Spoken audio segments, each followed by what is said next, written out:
Hello, friends. Do you have a moment so that we may discuss our Lord and Savior Minarchy?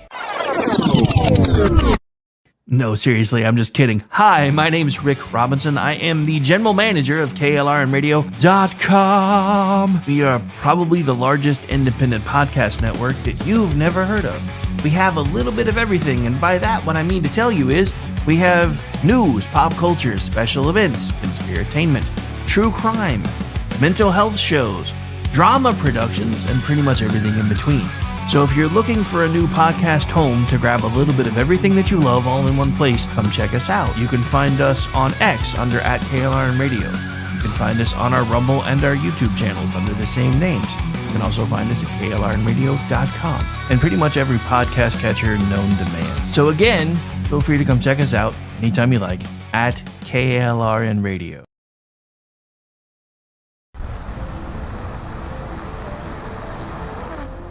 Are you ready to reach for the stars? Tune in to The Lost Wanderer, the #1 monthly podcast on good pods in astronomy. Join our host, Jeff, as he takes you on an interstellar adventure to explore the mysteries of space and the wonders of science. From rocket launches and distant galaxies to the latest discoveries in astronomy, each episode is a thrilling ride through the cosmos. Don't just gaze at the stars, come explore the universe with us. Follow The Lost Wanderer wherever you get your podcasts, and let's discover the stars together.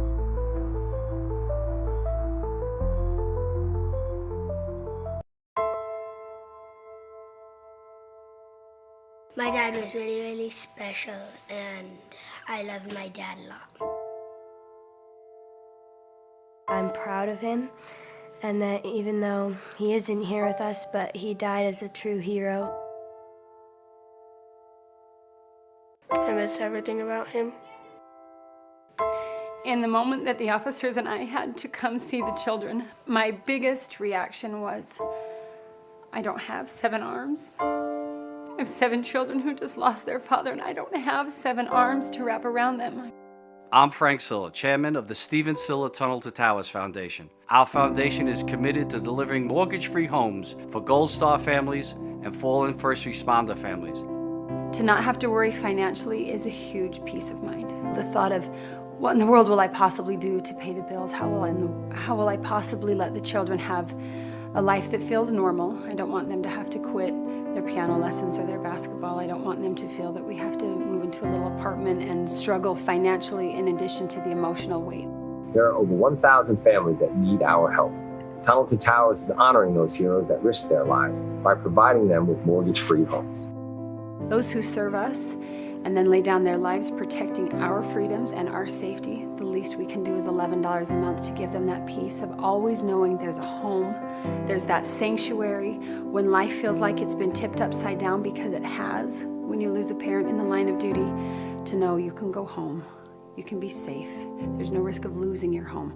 That's a peace of mind that I can't believe you can get for $11 a month. I'd like to ask you to contribute $11 a month to support their efforts. Please donate $11 a month by calling 1-844-BRAVEST or visit tunneltotowers.org.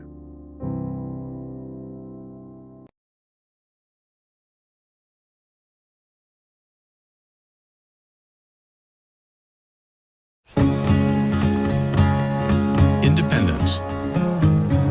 With that declaration, America was born. Inspired by a belief in the God-given rights of every human being. That among these are life, liberty, and the pursuit of happiness. Our government was established to secure these rights and for the good that comes from exercising them well. This is why the founders of our great nation chose independence. As do we. Hillsdale College accepts no government funding. because independence makes possible the good to which we aspire. Hillsdale College, pursuing truth and defending liberty since 1844.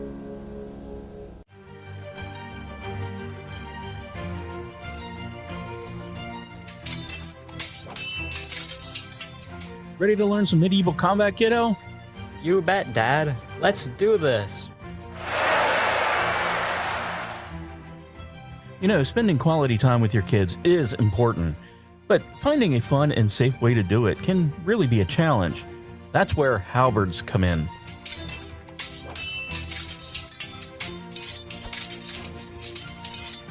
Halberds are the perfect way to bond with your kid while teaching them about history and physical fitness. Plus, they're a blast to play with.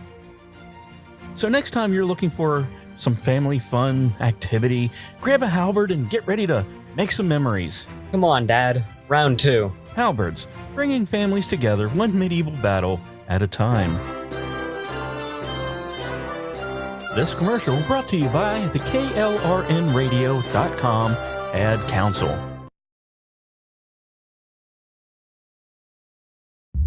"4 years ago, we took a wrong turn and lost our purpose. We lost the strength that makes Americans who we are. If we dared to speak the truth, it was called hate speech, and our values were labeled shameful. That's when everything we care about fell apart. We surrendered our borders, our paychecks, and our courage. Our patriotism was called toxic. Men could beat up women and win medals, but there was no prize for the guy who got up every day to do his job. Now we're being asked to settle for the way things are. And we're wondering if America can make a comeback. We can, because we've done it before. When we get knocked down, we don't stay down, we get up again. We fight, we fight, we fight. I'm Donald J. Trump, and I approve this message. 4 years ago, we took a wrong turn and lost our purpose. We lost the strength that makes Americans who we are.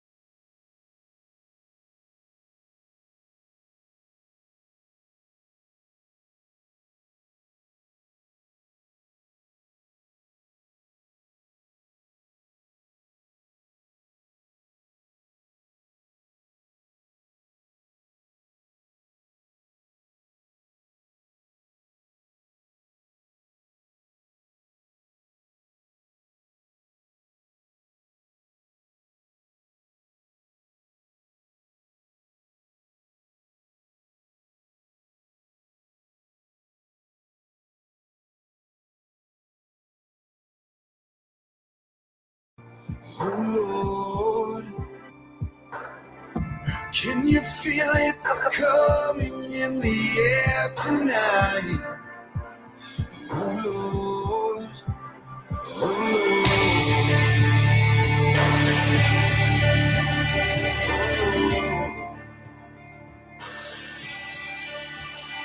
Well, if you told me you were drowning.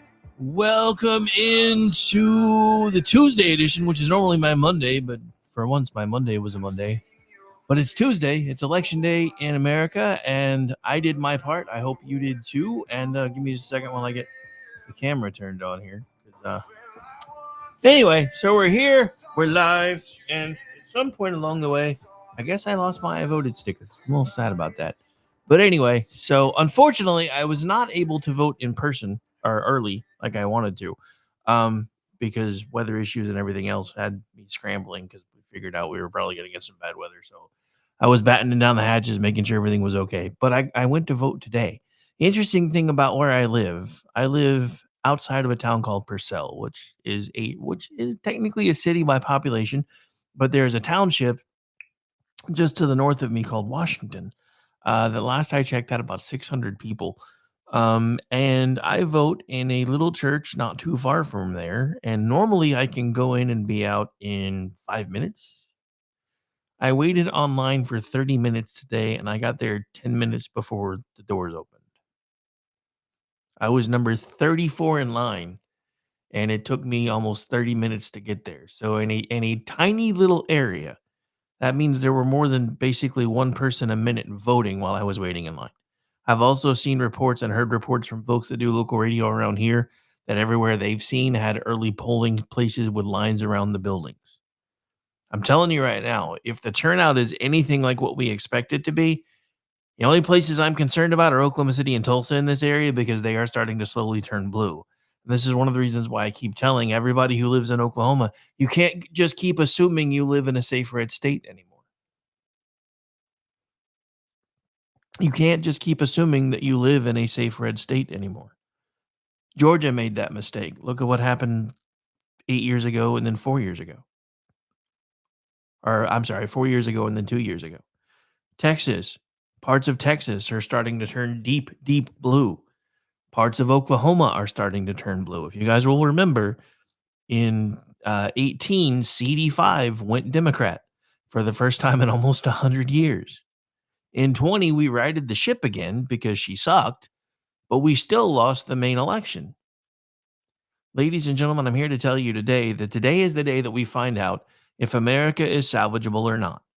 Today is the day that we find out whether this is Liberation Day or whether we just resign ourselves to the fact that a good bit of America's population has Stockholm Syndrome.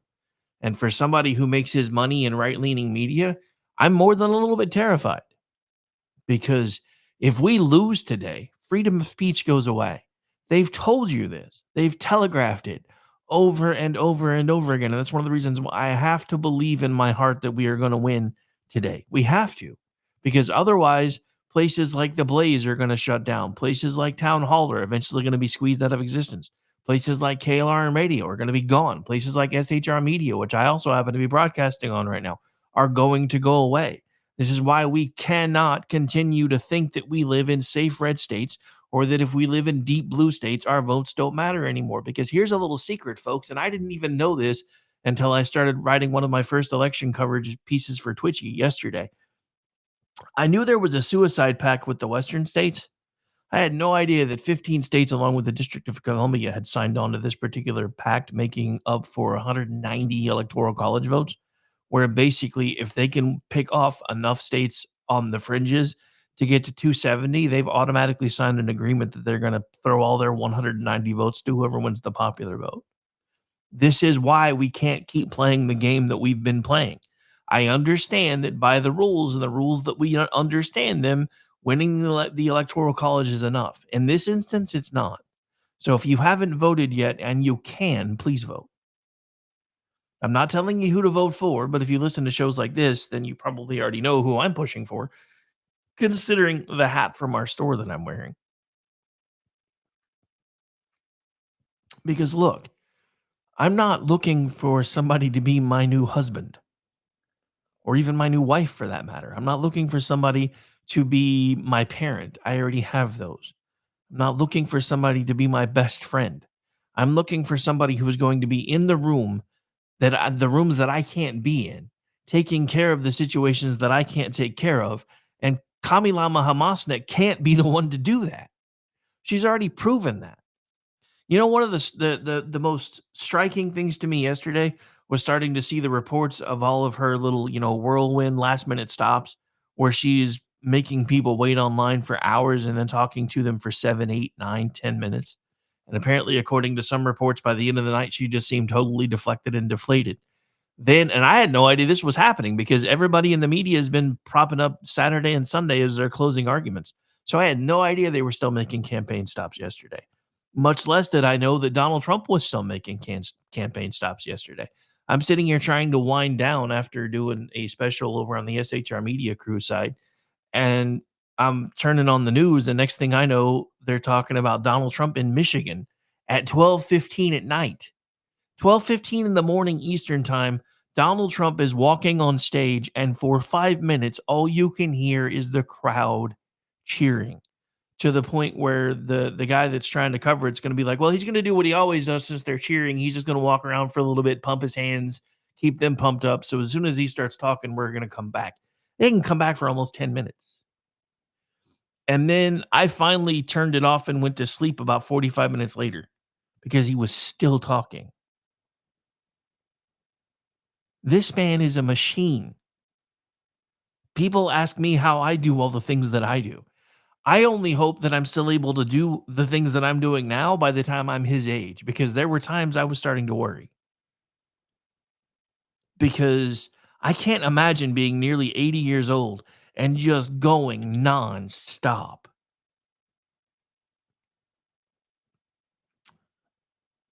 Hey, Sean, welcome into the chat, my friend. Denny, was that our time or their time? Because remember, they're East Coast time. Just curious. Because, dude, if they were speaking till 2 our time, I'm glad I turned it off and went to bed. Also, another bit of breaking news that I think might swing some things, even though they're hoping it doesn't. Joe Rogan endorsed him yesterday, which doesn't really surprise me since, since Donald Trump and JD Vance were willing to come on the show and Kamala Harris wasn't. And everybody says Joe Rogan didn't really get his feelings hurt because she snubbed him and then went and did SNL instead. From some of the posts that I'm seeing coming out of his podcast account, I think he's pissed. I don't know him. I'd well enough to say one way or the other, but I've not really seen him just, go after somebody the way that he has her over the last couple of days.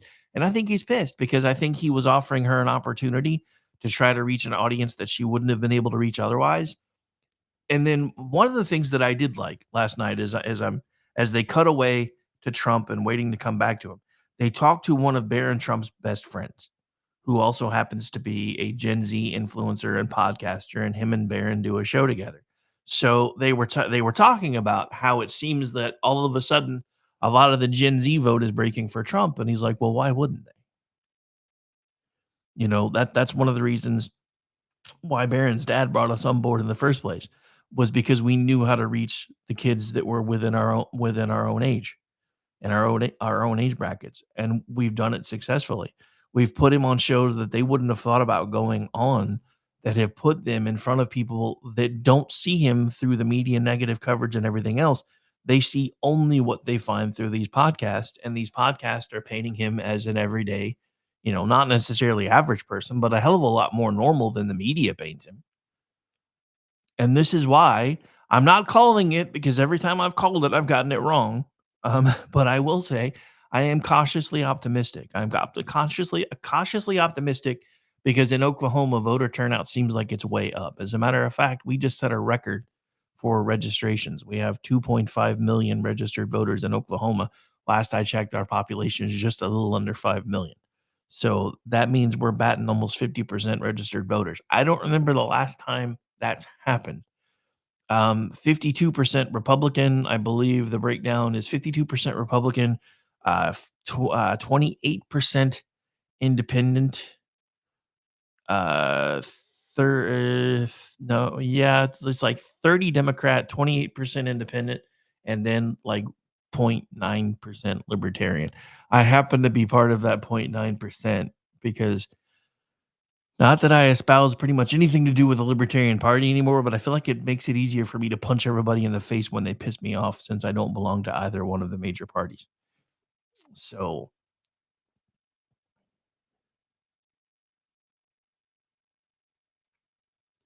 yeah, we've got Jeff on the ground in Vermont. Based on what I'm seeing in Vermont, thinking Trump may pull 39%, which will be shocking because last time was 30%.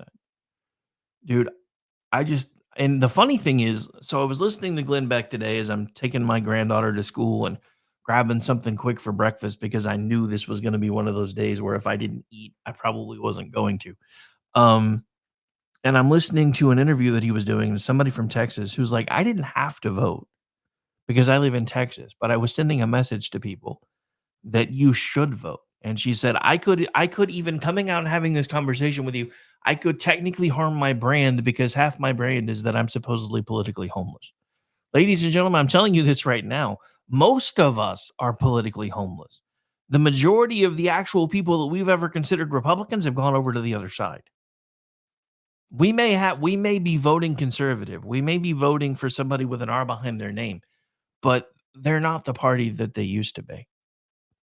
And this is the same thing that happened with Goldwater Republicans. If you'll remember, after Ronald Reagan got elected, Goldwater Republicans basically faded off into the distance.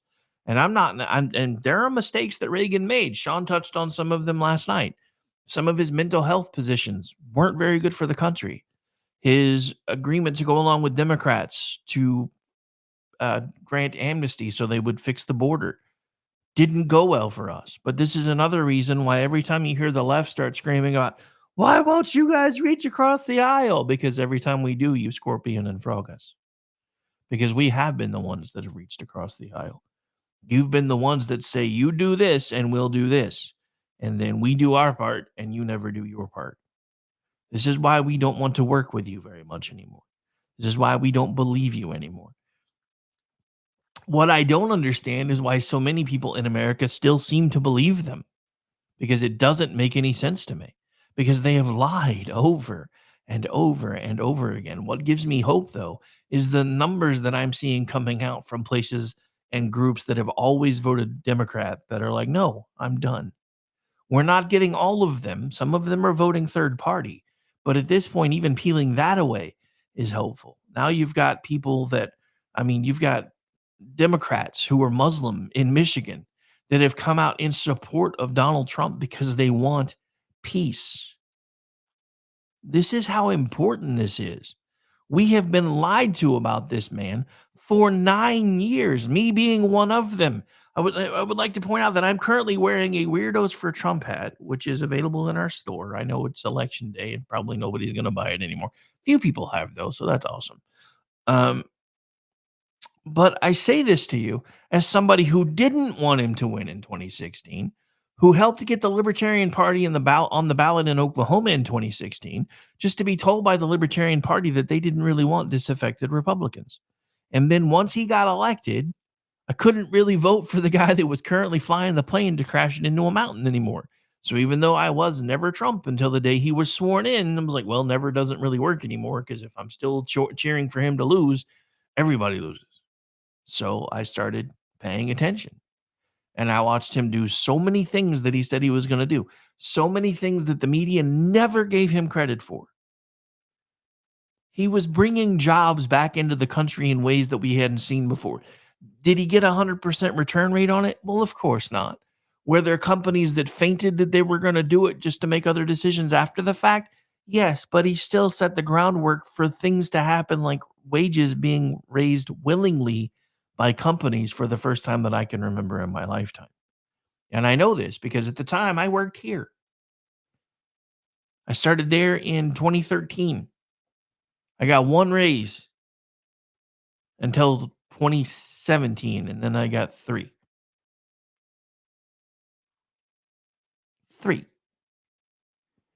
Donald Trump's policies work. And if I'm speaking to anyone who is on the fence right now, Donald Trump's policies work. Go vote.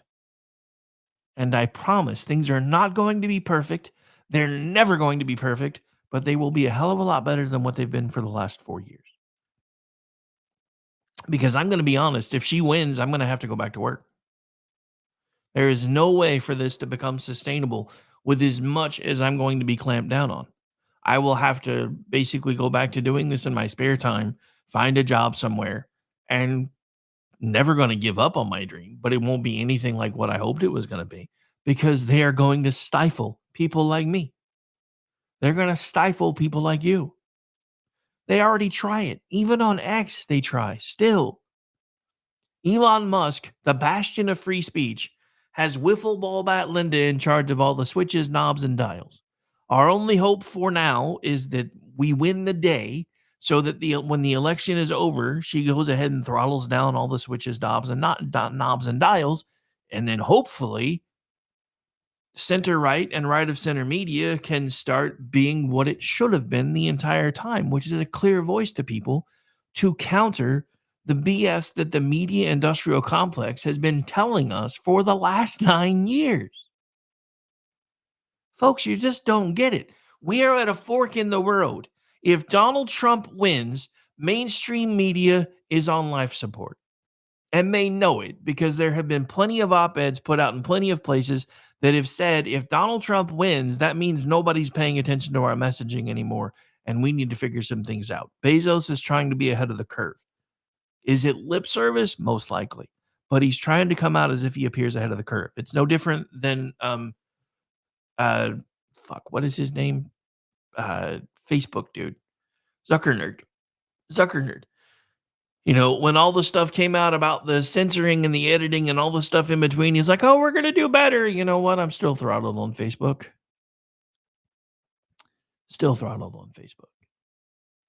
You know what's even worse? The couple of times that I have tried to do test ads on Facebook just to see if we could break through, all I get back is a bunch of liberal hate. So Facebook's a lost cause. It just is.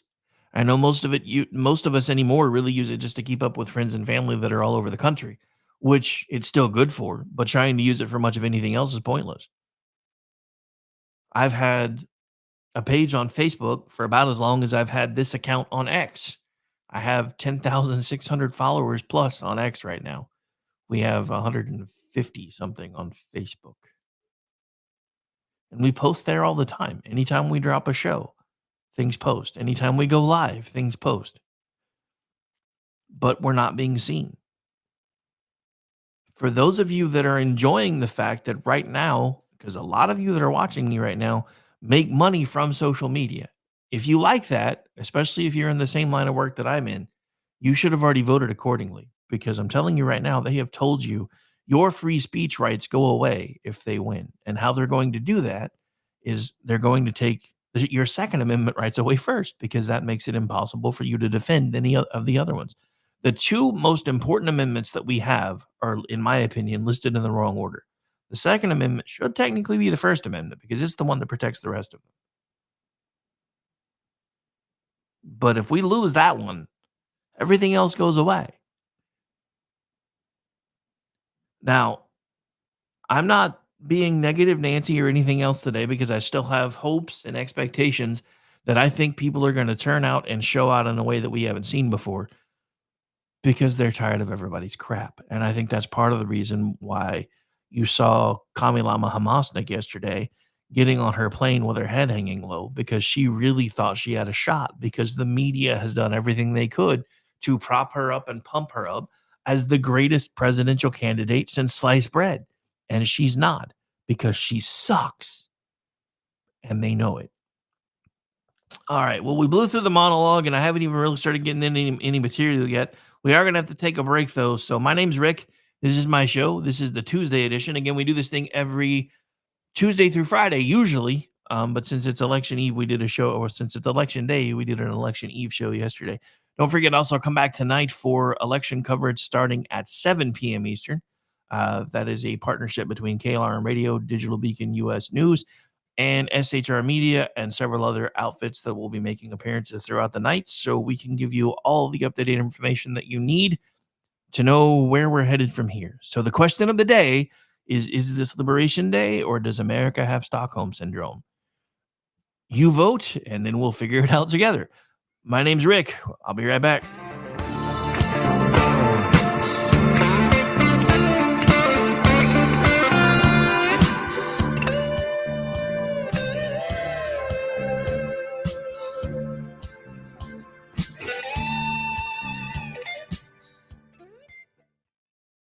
Hello, friends. Do you have a moment so that we may discuss our Lord and Savior Minarchy? No, seriously, I'm just kidding. Hi, my name's Rick Robinson. I am the general manager of KLRNradio.com. We are probably the largest independent podcast network that you've never heard of. We have a little bit of everything, and by that, what I mean to tell you is we have news, pop culture, special events, conspiratainment, true crime, mental health shows, drama productions, and pretty much everything in between. So if you're looking for a new podcast home to grab a little bit of everything that you love all in one place, come check us out. You can find us on X under @KLRN Radio. You can find us on our Rumble and our YouTube channels under the same names. You can also find us at KLRNradio.com and pretty much every podcast catcher known to man. So again, feel free to come check us out anytime you like at KLRN Radio.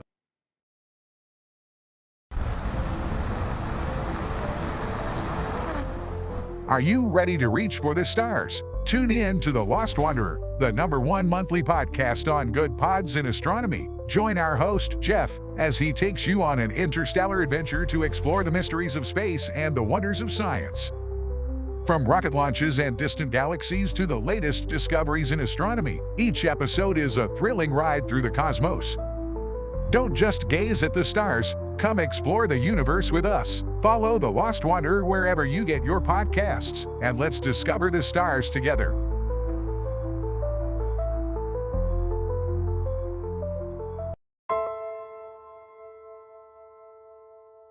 My dad was really, really special, and I loved my dad a lot. I'm proud of him, and that even though he isn't here with us, but he died as a true hero. I miss everything about him. In the moment that the officers and I had to come see the children, my biggest reaction was, I don't have 7 arms. I have 7 children who just lost their father, and I don't have 7 arms to wrap around them. I'm Frank Silla, chairman of the Stephen Silla Tunnel to Towers Foundation. Our foundation is committed to delivering mortgage-free homes for Gold Star families and fallen first responder families. To not have to worry financially is a huge peace of mind. The thought of, what in the world will I possibly do to pay the bills? How will I possibly let the children have a life that feels normal? I don't want them to have to quit their piano lessons or their basketball. I don't want them to feel that we have to move into a little apartment and struggle financially in addition to the emotional weight. There are over 1,000 families that need our help.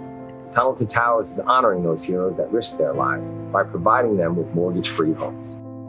Those who serve us and then lay down their lives protecting our freedoms and our safety, the least we can do is $11 a month to give them that peace of always knowing there's a home, there's that sanctuary when life feels like it's been tipped upside down, because it has. When you lose a parent in the line of duty, to know you can go home, you can be safe, there's no risk of losing your home. That's a peace of mind that I can't believe you can get for $11 a month. I'd like to ask you to contribute $11 a month to support their efforts. Please donate $11 a month by calling 1-844-BRAVEST or visit tunneltotowers.org.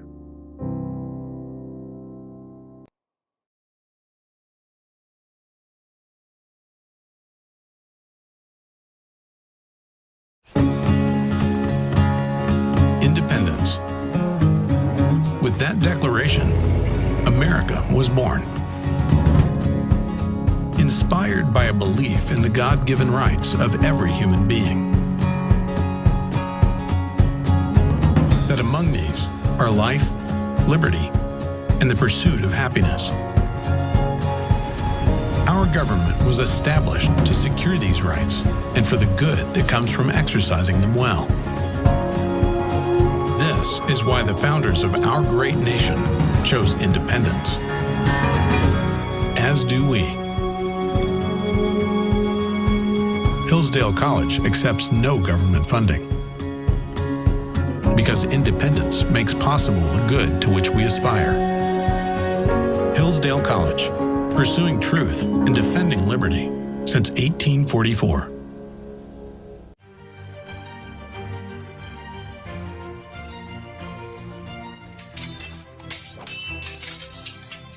Ready to learn some medieval combat, kiddo?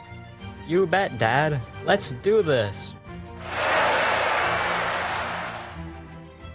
You know, spending quality time with your kids is important, but finding a fun and safe way to do it can really be a challenge.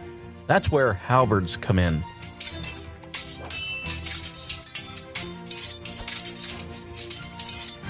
Halberds are the perfect way to bond with your kid while teaching them about history and physical fitness. Plus, they're a blast to play with. So next time you're looking for some family fun activity, grab a halberd and get ready to make some memories. Come on, Dad. Round 2. Halberds, bringing families together one medieval battle at a time. This commercial brought to you by the KLRNradio.com Ad Council. The following program contains coarse language and adult themes. Listener discretion is advised.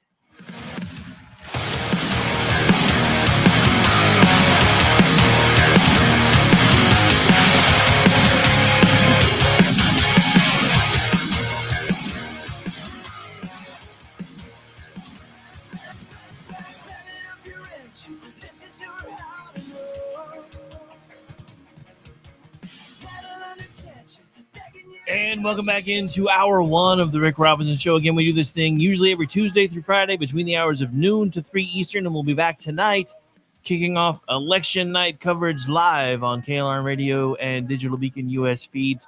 Starting at 7 p.m. Eastern, I'll be one of your anchors. We're going to have a rotating crew coming in and out all night. We're going to try some new technology so you can point and laugh at us if it doesn't work the way I think it's going to work. But we're trying to actually bring in different groups that are doing their own separate broadcasts from time to time. That way we can kind of come together and, see how things are going. Hopefully we'll be laughing and having fun. Otherwise, if it's not a good night, we may all be, I may have to start putting out calls to have everybody's belts and shoelaces taken. No, not really. Not really, but still. Look, I don't trust anything since 2020. Because this will be my fourth election cycle that I have been doing this at least semi full time. This will be my first one that's full time, and it's been full time for over a year at this point, which is why I'm saying it's important that the right things happen, or this goes back to being a part time thing, and half the work that I've put in goes away, and we keep plugging away anyway because I'm never going to give up. I just may have to reset, because I just don't know because we thought 20 was going to be a foregone conclusion. And we even wound up shutting things down at around, I think it was 1 Eastern last time, 4 years ago, because all signs were pointing to he was going to win it anyway. And there were places that were shutting down because of, water main break issues and blah, blah, blah, blah, blah, blah, blah. And so we were like, well, we're not really going to get any more information tonight. And it kind of looks like he's going to run away with it. So we'll start covering it again when we do the morning show. Because at that point, I had to be up in like 6 hours to do a morning show anyway. Because we were still, everybody remember 2 weeks to sow the spread. Then it turned into 5 years. So anyway. So there was that. And then I got up, I think, because I could barely sleep anyway. So I got up about 4:30, started putting notes together for the morning show. Which we were doing from 7 to 9 Eastern back then. And I started seeing all these returns coming in. I'm like, wait, I thought they weren't going to start counting everything again until like 8 or 9 this morning. And then all of a sudden in the overnight, while nobody was paying attention because everybody went to bed, all of a sudden the ballot fairy showed up. This is why we don't trust our elections anymore. But the thing about it is, ladies and gentlemen, they don't want you to trust them. Barack Obama said that years ago. If they can start making you doubt your institutions, then they can replace them. And they have done everything they can to force you to doubt them. Look at all the leaks that have come out between 2015 and 2016 where the CIA and the FBI colluded to try to derail the Trump campaign. Look at everything that's come out about the Hunter laptop that was supposedly Russian disinformation, except now it's not. 2020 would have been a completely different election if not for that.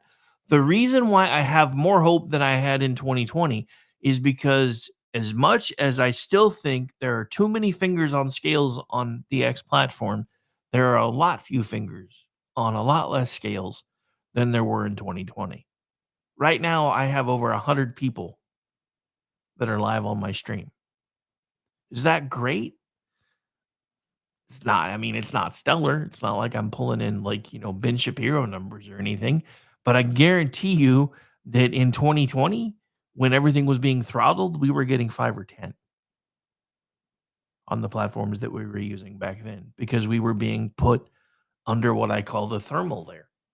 And with the algorithms, there is in fact a thermal layer. That is why you'll notice most of the time there's little chyrons running across the bottom of our screens when we're not promoting products like W Energy, which I've been promoting for the last few minutes, that says please like and share the feed. It's not because I'm trying to be a pain. It's not because I want to beg. It's because it's the only way to get us past the algorithm. If enough people interact, if enough people chat, if enough people share, if enough people repost, eventually we start getting to the point where we are above what I call the thermal layer. And for those of you who don't know what that is, that's kind of an old sonar term. Because when you're below a certain depth, they can't hear or see you very well anymore. If you're above that depth, you start being easier to be detected. Twitter and most social media platforms are much the same way. You're typically buried really, really deep until you have a breakout moment. And then your breakout moments, if you have one, usually last about 2-3 hours. and then you start slowly sinking back below the thermal layer again. How I know this is the case is just about a month ago, I had a post go semi-viral. It had 25,000 impressions within about an hour. We were doing a live broadcast an hour later, and before I knew it, I had over 600 people on my personal feed, not even the station feed that I'm broadcasting on right now, which is one of the highest numbers that I've ever pulled in. And that's why when you hear folks that do what we do talking to you about the algorithm, it's not because we're trying to be whiny. It's because we're literally fighting the system. This is a system that has been in place for a long time to keep us down. And it even happens to the bigger guys. Everybody remember what happened with Joe Rogan in the Donald Trump interview? For the longest time, nobody could find it. I had people blowing up my, did you get to watch it yet? I can't find it. I'm like, I watched it the other day. I don't know where it is now. And then all of a sudden, it's back. This happens all the time. This is why it is imperative that we keep people in positions of power and authority that actually respect and understand what our Constitution is supposed to stand for. Because the left is already telling you free speech is an absolute. They use a very outdated ruling that has actually been overturned to try to prove their point because, anytime, well, free speech is an absolute. You can't yell fire in a theater. Actually, you can. Should you is another question, but you can. It's just like when people start talking about death threats. There are various, and again, it's different through every jurisdiction. And I've only, done this kind of work in a couple of different jurisdictions, but everywhere that I've worked, death threats are very specific. One, did you say that you were going to cause harm to somebody? Do you have the ability to cause harm to that person? And do you have any weapons that you can implement to do so? So in most cases, there are several different aspects to a death threat. This is one of the reasons why I laugh all the time when, my good friend Ordnance J. Packard, who spends more time at Camp X-Ray than anybody else that I've ever known, formerly known as Twitmo, because he'll say something and they'll just gank him for it. Be like, well, you were making violent threats. Dude, he's 1,000 miles away from this person at minimum and has no capability to carry out the threat. That does not meet the threshold of legal violence. And that's one of the reasons why I keep saying, when it comes to Musk, as thankful as I am that he's bought the platform, as thankful as I am that he's made it easier and a bit more of a level playing field, there are still issues. And for people that I know that know coding a hell of a lot better than I do, and I'm no slouch, but I'm out of practice, have basically said the only way to fix this is to tear it apart and just start over. Because there's too many coding bombs just hiding in the system that nobody knows about, with all the little things that they've put in place over the years to try to stifle everybody. And I still think that's part of it. I also still think that Wiffle Ball Bat Linda has direct access to the dials, knobs, and switches and is doing everything she can to try to make anybody who pisses her off his life miserable.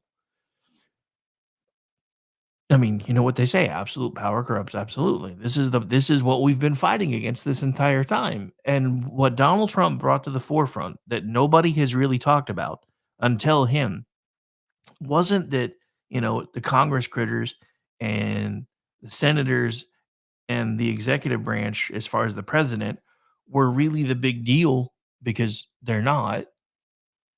I mean, they are, but they're not. The biggest problem is all of the people behind the scenes that stay put from administration to administration and have burrowed themselves into the American executive branch structure like ticks, and will do everything they can to hold on to their power. This is why they're coming after Donald Trump with everything they have. He's told them, if I win, we're cutting your job. We're coming after, we're figuring out where all the waste is. We're figuring out where all the abuse is, and we're going to clean house, because that's what I wanted to do the first time, and my own party stopped me. This is why I'm glad to see that he's bringing in people from outside, like Elon Musk, who will literally just go in and start trimming fat. Is it going to hurt? Possibly. Is it going to suck for some folks? Yes. But if we don't make changes, we're done. You guys realize that if our credit rating gets downgraded again, I mean, most of our GDP already goes to paying towards our national debt. This is why they do everything they can to prop up our economy. Because under previous administrations, instead of being an industrial powerhouse or a production powerhouse, we decided we were going to be the money changers in the retail sector of the world, including our own people. This is why you can go into Walmart and get a TV for $200, but you can't buy eggs, bacon, and milk for less than 20. Let that sink in for a second. We are living in a time of bread and circuses. You can get a 52-inch TV at Walmart, at least in Oklahoma, for about $250. My first flat screen TV I bought all the way back in 2005, I think. Yeah, no, 2005, 2006. Damn thing was $1,600 for a 42-inch TV. $1,600. As much as I really wanted the TV, at the same time I was puckering trying to pay for it. Because it was the new thing back then, and it was cool, and it was so much smaller, and I'd be like, it's going to be easier if we ever have to move or do this or do that, so it's worth the investment. And then it broke 6 months later thanks to my son at the time, and I've gone into that story before, so I'm not going to go into it again.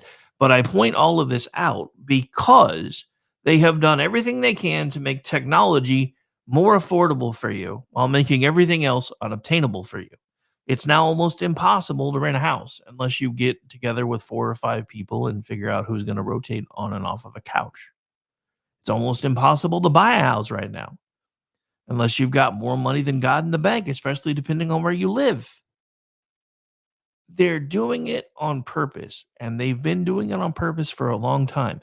It's this doctrine that only a few people have talked about, including folks here on KLR and radio.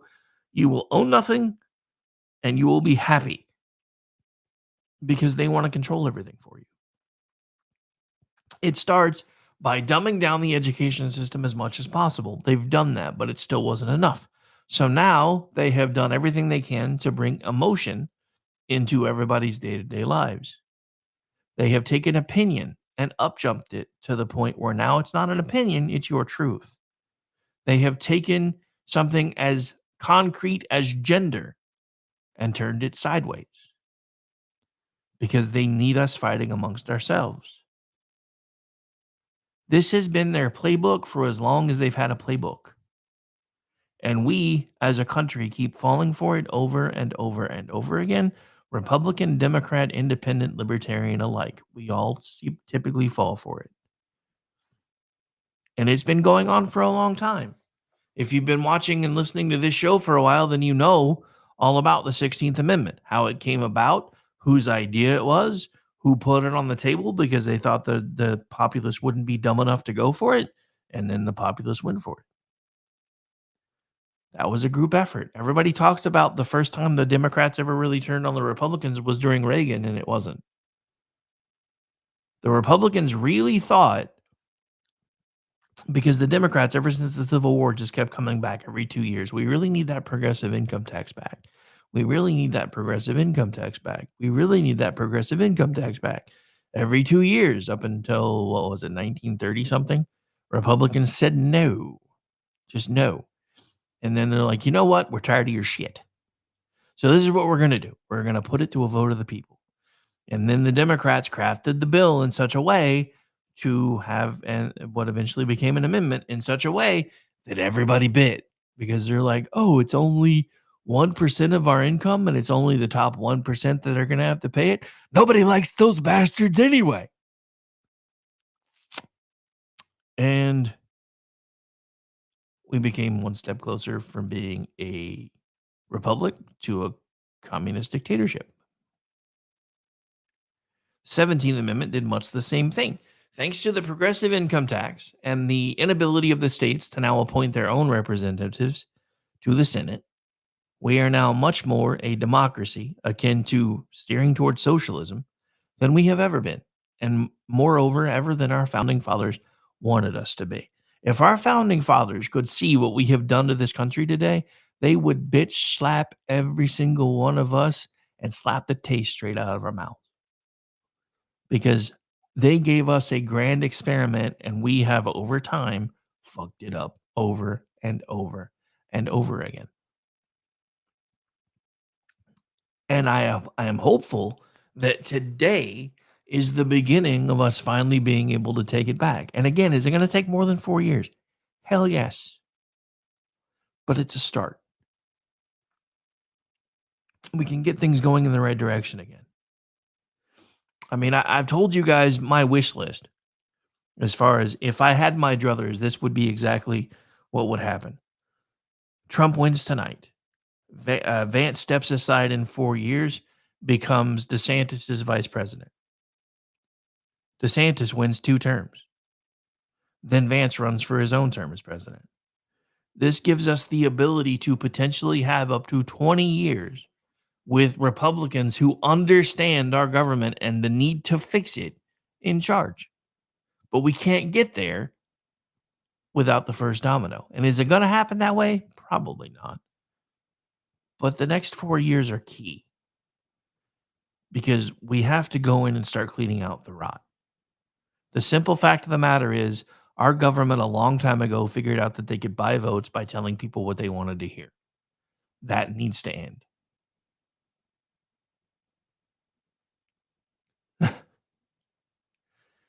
Dude, that drives me nuts. I listen to Ben Shapiro from time to time, but I cannot stand how fast that man talks. It drives me nuts. It reminds me of when I first started doing podcasting and I was nervous and I was talking 90 miles an hour. And he does it all the time. I was like, dude, cadence, pacing, it matters. I get you're trying to cram 4 hours worth of content into 60 minutes, but come on, man. Anyway, all right. So let's take a look as we get, dude, hour 1 is already almost in the books and I barely even touched on anything yet. I know I did it to myself. It's my fault. Giggity, giggity, giggity goo. Stick around. Happens all the time. So this is from our friends at Red State. Let me go ahead and get it on the screen now. So when I start playing clips, you guys aren't going, we don't know what you're talking about because you forgot to put it on the screen. Zero enthusiasm. David Axelrod admits Harris likely doomed where she most needs support. It's almost like Democrat movers and shakers are resigned to the probability that Tuesday's presidential election results will turn out very well for former President Donald Trump and not so much for Vice President Kamala Harris. Don't you curse me with that, Ricky Bobby. You find some wood to knock on like right now. Former Obama official David Axelrod might be a veteran Democrat hack, but every once in a while, the chief strategist of Barack Obama's 2 successful presidential campaigns can also be publicly honest, such as was the case when Axe told CNN's State of the Union on Sunday that there's zero enthusiasm on the ground for Kamala Harris in demographics that she most needs. And here's the clip. Most worried about right now? Well, look, the watchword of the day is humility here. When you have polls that are this close, and I'm sitting next to one of the great pollsters, and I think she would tell you, when you have polls this close, you're not sure of anything. And it really matters who shows up because these polls are not precise. So what I'm worried about is you're counting on some women who are independent Republican women to come out and vote for Harris. Is that going to materialize? Is the gender gap going to be what you need it to be? Are minority voters going to come out in the numbers of African American voters in particular, and are you going to get the margins that you want there? So there are a lot of open questions, and they're obviously working it hard right now. There are feet on the street, and they're doing the kind of work that you do in a race like this. But this race is filled with uncertainty today. What is... Aw, him has it sad. It doesn't end there, though. Let's look at the next clip. So this is from Clay Travis, who's pointing out that on the other side of the aisle, we have things like this happening. This is kind of huge, in my opinion, and we'll get into why after the break. Hi, everybody. Hey, it's great to see you. Can you believe this guy? Can you believe the energy and the stamina on this guy? At his age, I'm ready to go to sleep over there. He's got another rally to go to till tonight. Let me tell you, first of all, one of the reasons why I wanted to come here, one of the many reasons I wanted to come here. When I launched my show 4 years ago, we had Mark Cuban on the program. You know, yeah. You may have seen he was in the news Should have had this me week. on. And he started going on about how bad America's race history was and how ashamed he was of America, and that's why he was at all these protests, and he felt it was really important to stand up and speak out about human rights violations. And then it got awkward when I asked him about all the money he was taking from China. But then he dropped a bunch of F-bombs, and I thought, I really enjoy this feeling of proving Mark Cuban China wrong. is asshole. And so here I am at a Trump rally, a strong, intelligent woman to prove Mark Cuban wrong again. I won't take up much of your time, but I do want to tell you the main reasons I am voting for Donald Trump. Number one, immigration. He mentioned it. And people like Laken Riley. I'll be thinking about her tomorrow all day. 22 years old, killed in Georgia, a young nursing student by an illegal. I'll be thinking about Jocelyn Nungare, 12 years old, in Texas, murdered by 2 Venezuelan illegals. President Trump closed the border. Kamala Harris opened it by choice. It wasn't accidental. She said it would be humane. That's what she and her boss believed. Tell it to Laken Riley's family. There was nothing humane about it. He closed it. They opened it. It was an intentional choice, and there's no reason not to believe they won't do it again. The boys should not be in the girls' sports. The boys should not be in the girls' bathrooms. The boys should not be in the girls' locker rooms. Peyton McNabb, North Carolina sophomore in high school, slammed so hard in the face by a volleyball hit at her by a boy pretending to be a girl, she suffered traumatic brain injury and permanent paralysis. Kamala Harris looks at her and says, be kind, suck it up. And that's what's right. Why do our girls have to face brain damage in order to be kind to boys who want to invade their sports? And by the way... All right, folks, we're up against a break. I'll get into why this was such an important appearance on the other side. For those of you listening on Spreaker, there will be a brief interruption as we reset for hour 2. Everywhere else, including Live 365, everything should be normal. We'll be right back. Stay tuned. Come take my hand, walk this road together through the storm. Whatever weather, cold or warm, let me know that you're not alone. Not afraid, I'm not afraid to take a stand, take a stand. Everybody, come take my hand, come take my hand. We'll walk this road together through the storm. Whatever weather, cold or warm, let me know that you're not alone. Hello, friends. Do you have a moment so that we may discuss our Lord and Savior Minarchy?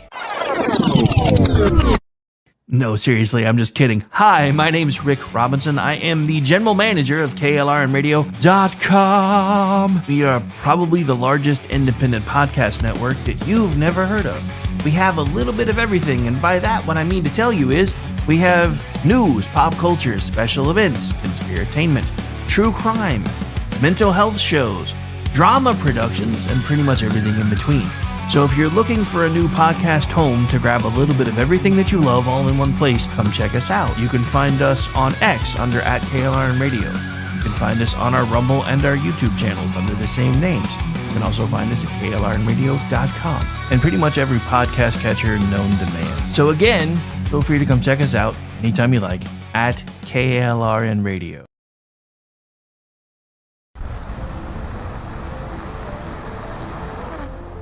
Are you ready to reach for the stars? Tune in to The Lost Wanderer, the #1 monthly podcast on good pods in astronomy. Join our host, Jeff, as he takes you on an interstellar adventure to explore the mysteries of space and the wonders of science. From rocket launches and distant galaxies to the latest discoveries in astronomy, each episode is a thrilling ride through the cosmos. Don't just gaze at the stars, come explore the universe with us. Follow The Lost Wanderer wherever you get your podcasts, and let's discover the stars together.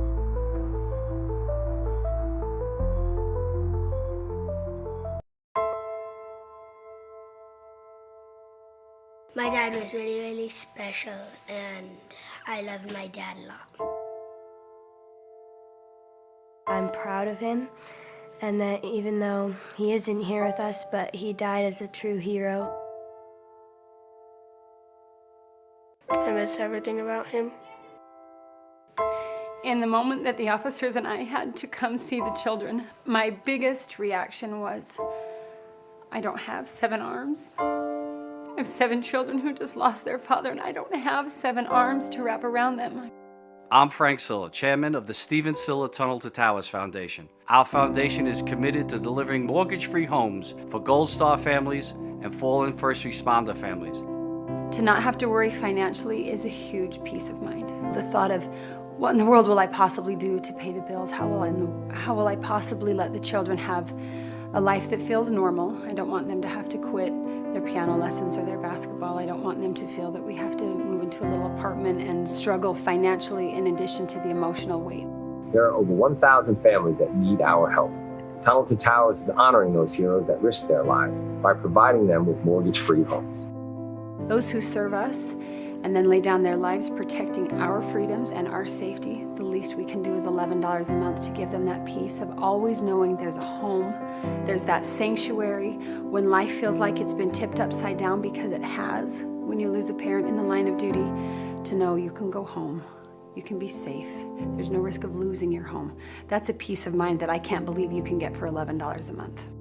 I'd like to ask you to contribute $11 a month to support their efforts. Please donate $11 a month by calling 1-844-BRAVEST or visit tunneltotowers.org.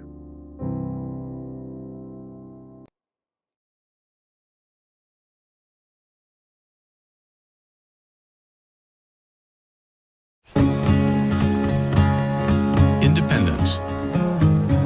With that declaration, America was born. Inspired by a belief in the God-given rights of every human being. That among these are life, liberty, and the pursuit of happiness. Our government was established to secure these rights and for the good that comes from exercising them well. This is why the founders of our great nation chose independence. As do we. Hillsdale College accepts no government funding because independence makes possible the good to which we aspire. Hillsdale College, pursuing truth and defending liberty since 1844.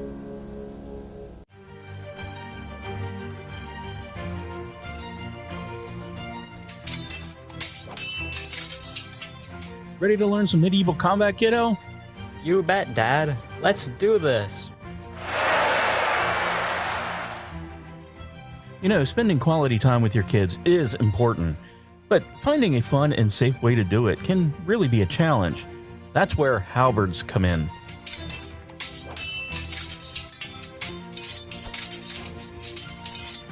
Halberds are the perfect way to bond with your kid while teaching them about history and physical fitness. Plus, they're a blast to play with.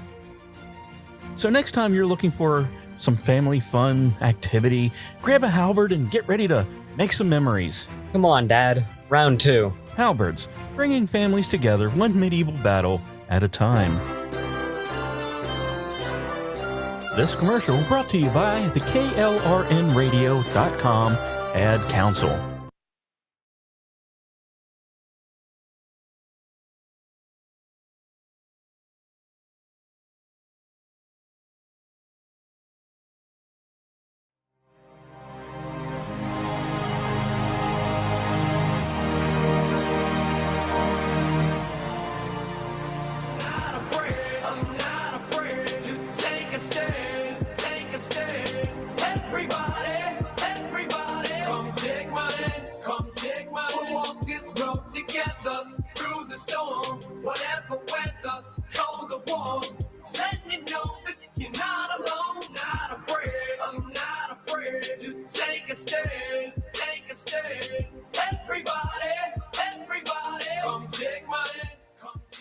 The following program contains coarse language and adult themes. Listener discretion is advised.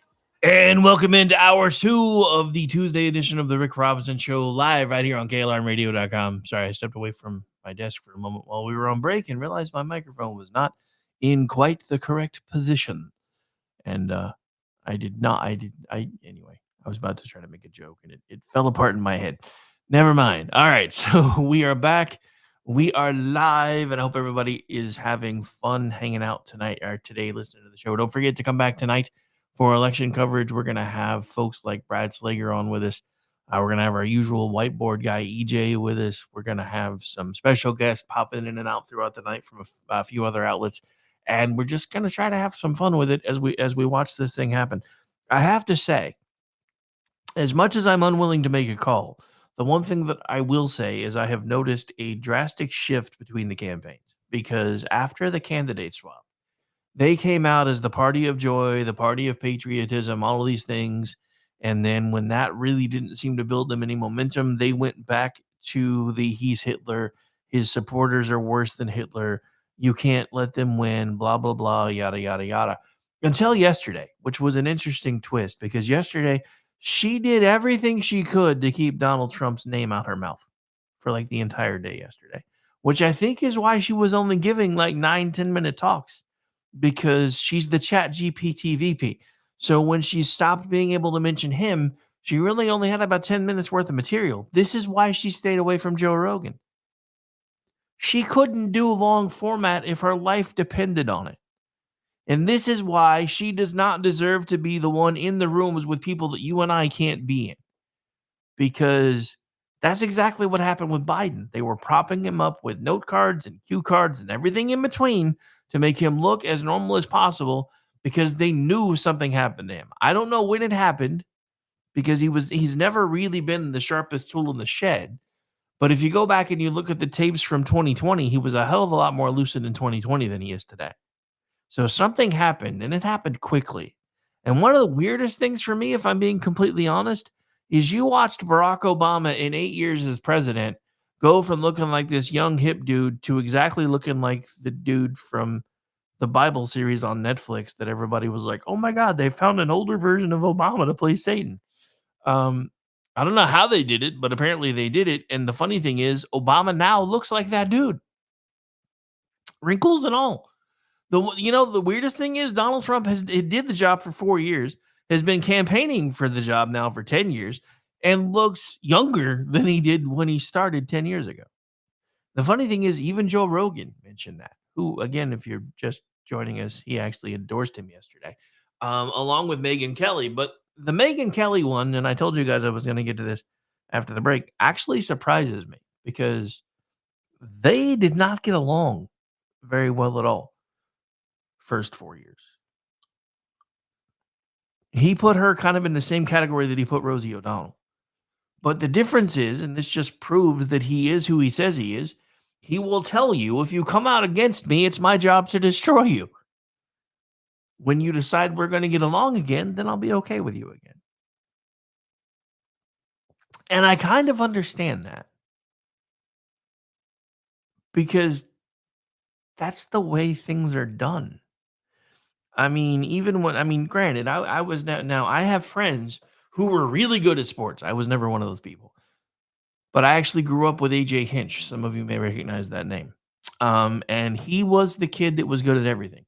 But we still played baseball together. We played basketball together, because that was back when, schools had sports. And I sucked and he didn't. But anytime I was able to get onto the court or onto the field, I gave it everything that I had, because anybody that I was going up against, I considered my enemy until the game was over. And I had friends that went to the other school down the street that we played against, because technically with where I lived, I was supposed to go to that school. My parents pulled strings to get me into the other one. So I knew kids that were on the opposite team. And even though we were friends, we weren't friends when we were on the court or on the field. This is how politics has always been, or how it should be.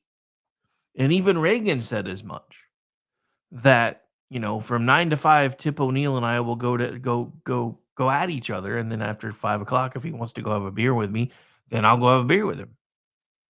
This is how this stuff is supposed to be. Because at the end of the day, both sides are supposed to be fighting for us.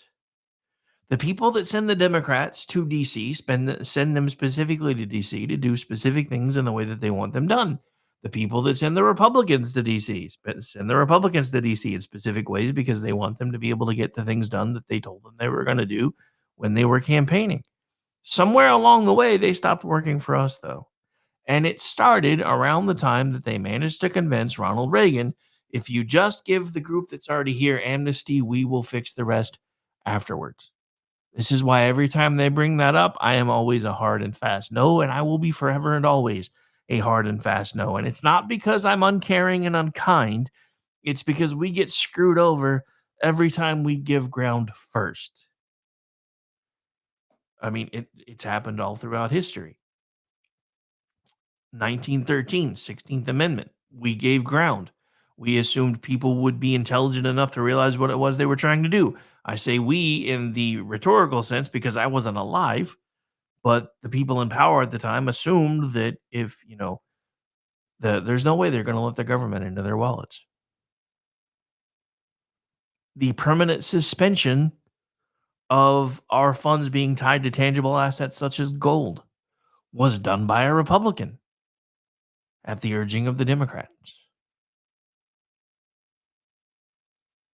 We have been the agents of our own destruction because we have allowed ourselves to be divided into certain categories and pigeonholed into certain boxes, never to be heard from again. And they have done whatever they've wanted to do, whenever the hell they've wanted to do it. And then we've gone to the ballot box and tried to make things better and tried to make things different, only to find that everything was going to be more of the same. The only time in my lifetime I have seen any kind of movement where things were not just more of the same were two populist candidates. One, Ronald Reagan, the other, Donald Trump. Now, I don't compare the two, but you could. Their backgrounds really aren't that dissimilar, except for Donald Trump was born with like $400 million. But that's the other thing that the left does all the time. Look, why are you going to put him in charge? He's been bankrupt multiple times. I don't know very many people that are super rich that haven't screwed up at least once or twice until they figured it out, because life doesn't come with an instruction manual. And for my leftist friends who don't seem to grasp this, let me make it easy for you. Your side has lost $40 billion that was supposed to be going towards rural internet. Nobody knows where it is. Your side has lost billions of dollars for electric charging stations. Nobody knows where it is. I would much rather put somebody in charge who has lost their own money and then figured out how to fix it than a group that keeps losing my money and doesn't give a shit that they've lost it. So if I'm being honest, I want a businessman in charge. But I want a businessman in charge probably for different reasons than most of you. I want a businessman in charge because businessmen understand how things are supposed to work. And at the end of the day, whether anybody wants to admit it or not, our country is a giant corporation. If you don't believe me, even the city you live in has a seal of incorporation. We can hem and haw about that. This just proves that we're a corpocracy, blah, blah, blah, blah, blah. Look, you can call us whatever you want. I don't care. I want it fixed. There's only one person that I believe has a chance in fixing it, and he's running for president right now. Is he going to be able to do it alone? No. But did he finally learn from some of his mistakes the last time? Yes, and he's told you as much. He said, I was a businessman who had no real idea how things worked in DC other than as a donor. So I was trusting people who were telling me who I should listen to, and I found out they were wrong. That is probably the most of an admission that I've ever heard from that man that he screwed up. For him to say that just proves something that we've been talking about all along. The day that a graph saved his life, changed his life, and could possibly and potentially change the world. If enough people have woken up.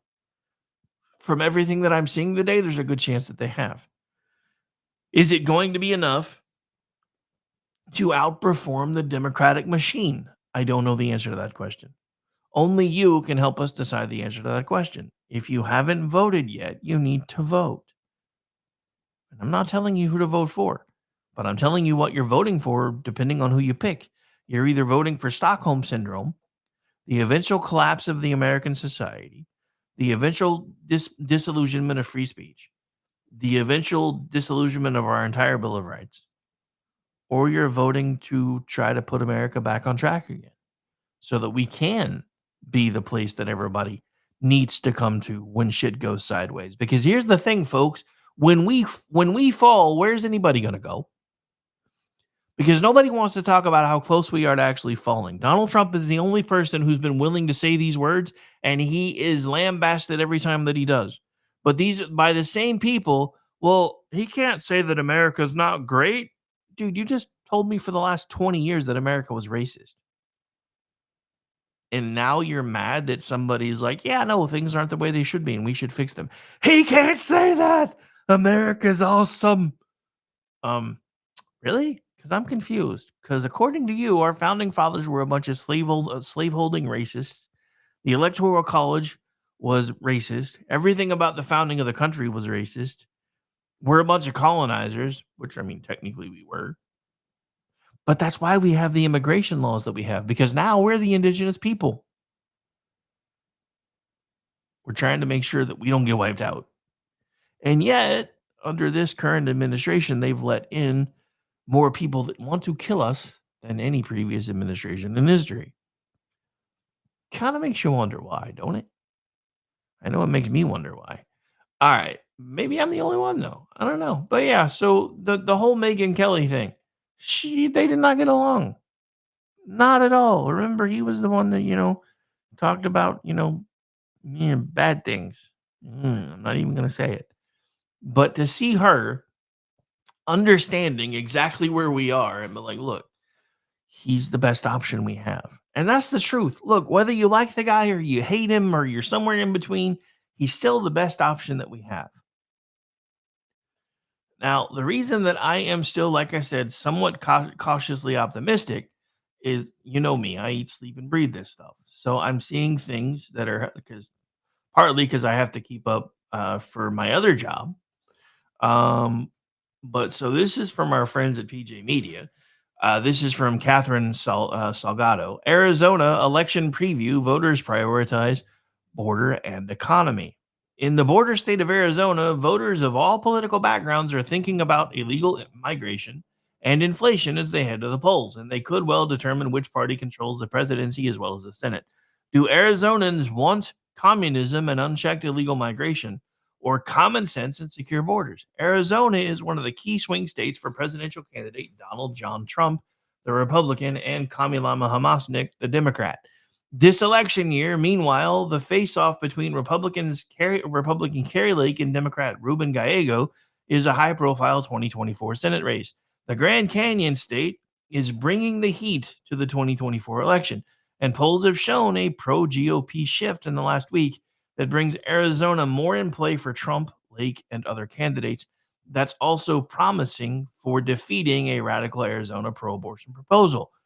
The presidential race. An October 29 data orbital poll showed both Trump and Lake ahead by almost 8 points. The highly ranked pollster reported that 49.7% support Trump in Arizona and 41.9% support Harris. Pollster George Kaloff stated Donald Trump looks to be in a commanding position to win the state of Arizona. Atlas Intel, reportedly the most accurate polls of 2020, showed Trump on November 2nd with a 52.3% support over Harris's 45.8%. Now, this is one of the only polls that I've seen where he's actually topped 51%. And again, this is supposedly the most accurate group that got everything pretty close to spot on for 2020. So now the question is, do they get to keep their record, or did they flub it somewhere? Trump has touted his hardline border policies this campaign season, in contrast to border czar Harris's open border crisis, and that is likely to influence Arizona's decisions for president. Again, on November 2nd, Trump insisted Harris has violated her oath, eradicated our sovereign border, and unleashed an army of gangs and criminal migrants from prisons and jails, insane asylums, and mental institutions around the world, from Venezuela to the Congo, stealing countless American lives. A Marine veteran from Arizona, Nicholas Quayetz was just murdered by a cartel in Mexico, and Quayetz's family spoke at a Trump rally in Arizona and was set to spend at least $752 million on illegals this year. Arizona was, I guess. I misread that. And is among the states struggling with illegal alien crime. Economic issues are also paramount in Arizonans' minds, which makes sense as the once affordable state has grown increasingly costly under Democrat leadership. For example, buying a house in Arizona was on average $321,331 in 2021 and is now a whopping $433,721 on average. Heritage Action posted as of November 3rd, the average Arizona household has spent $4,286 more on food due to inflation since Biden and Harris took office. Trump has promised to restore the booming economy of his first term. As of the start of October, 2 USA Today polls show Trump was ahead as Harris lost ground with Latino men, over 50% of whom backed Trump. Inflation was the number one issue for Arizona Latino voters, with immigration ranking second. If he's holding on to over 50% of the male Latino vote, Arizona is going to be, I would use a word, but since I'm on somebody else's YouTube channel too, I will be nice. But Arizona is going to shape up poorly for Harris. Let's say that.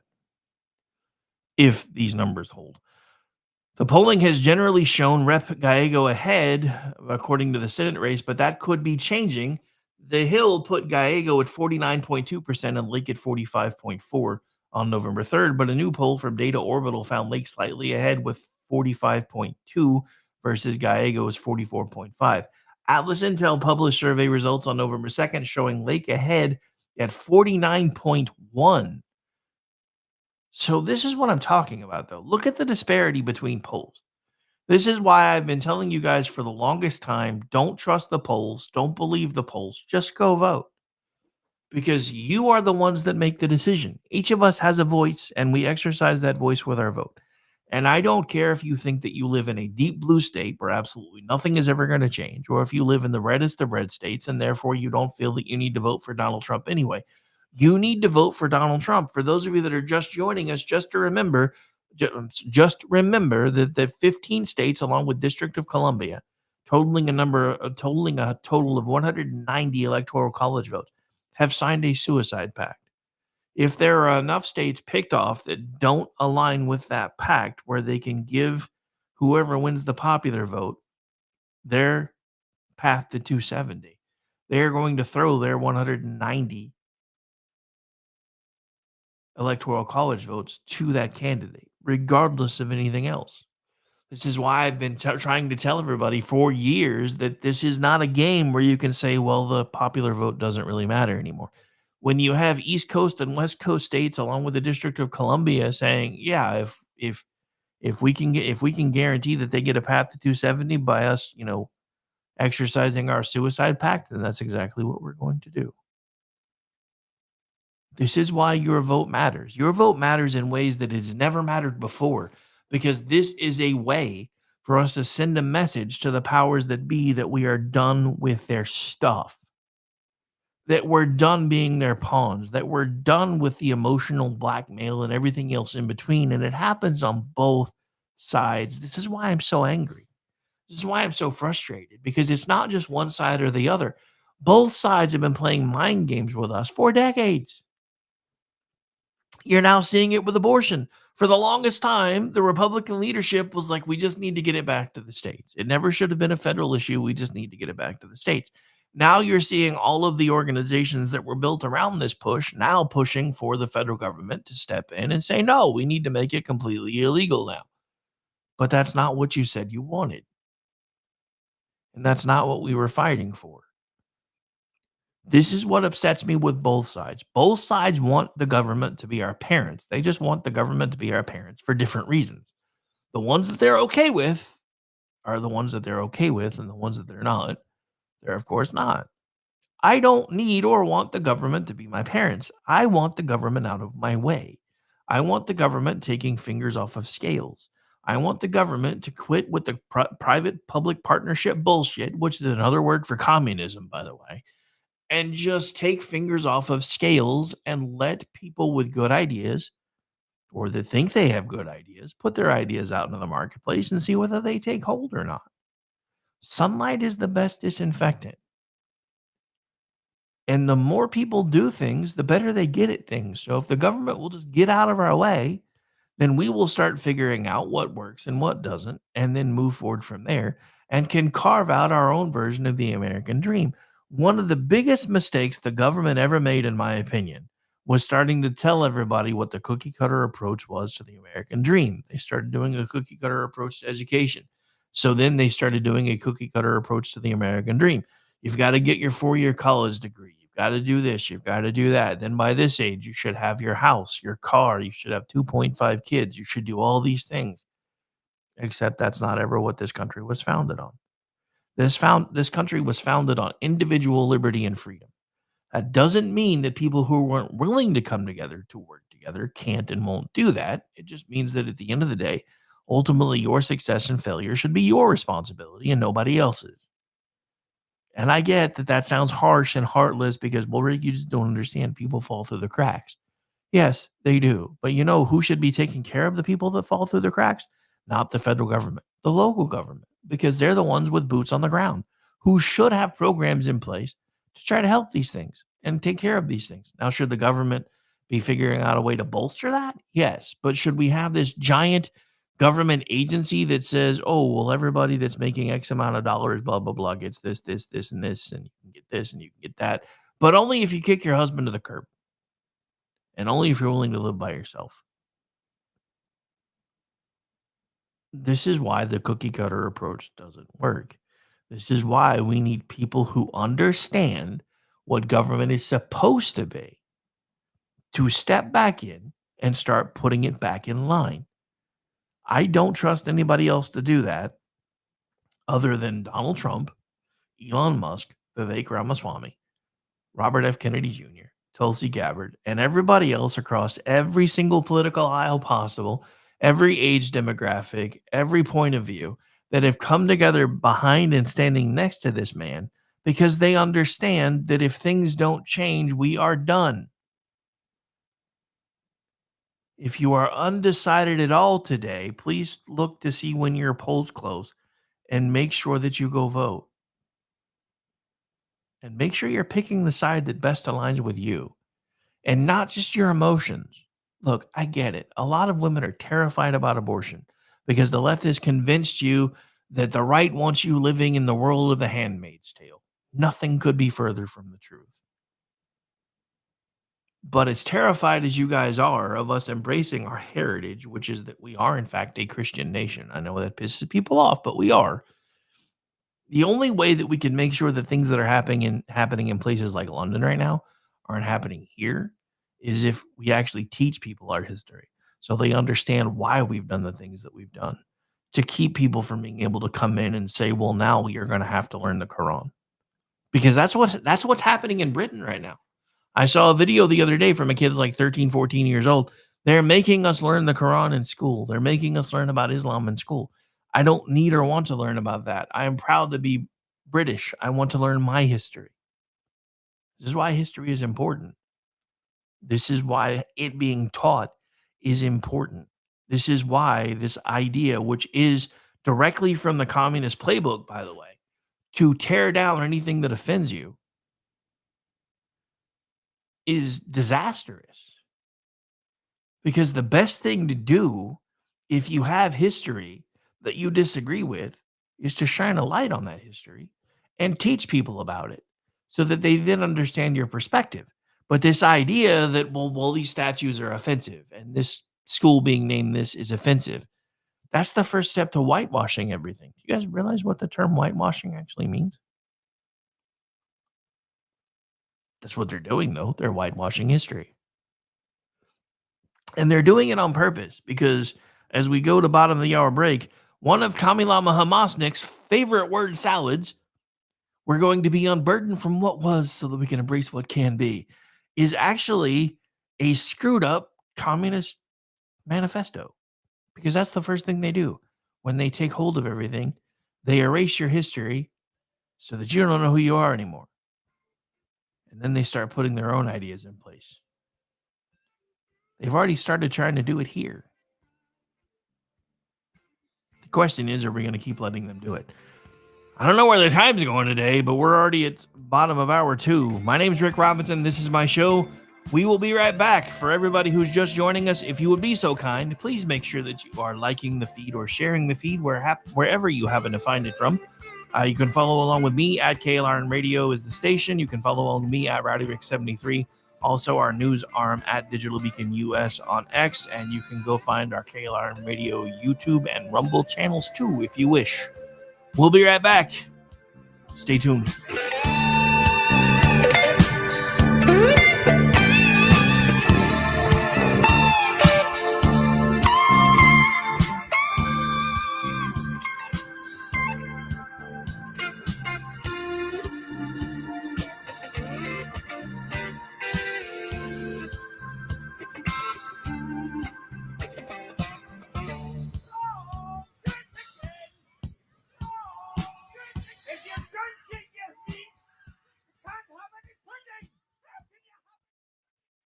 Hello, friends. Do you have a moment so that we may discuss our Lord and Savior Minarchy? No, seriously, I'm just kidding. Hi, my name's Rick Robinson. I am the general manager of KLRNradio.com. We are probably the largest independent podcast network that you've never heard of. We have a little bit of everything, and by that, what I mean to tell you is we have news, pop culture, special events, conspiratainment, true crime, mental health shows, drama productions, and pretty much everything in between.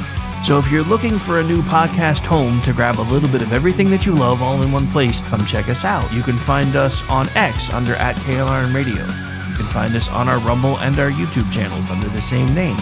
You can also find us at KLRNradio.com and pretty much every podcast catcher known to man. So again, feel free to come check us out anytime you like at KLRN Radio.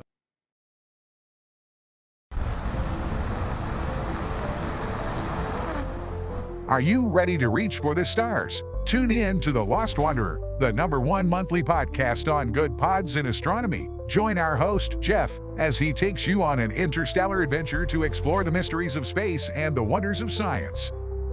From rocket launches and distant galaxies to the latest discoveries in astronomy, each episode is a thrilling ride through the cosmos. Don't just gaze at the stars, come explore the universe with us. Follow The Lost Wanderer wherever you get your podcasts, and let's discover the stars together.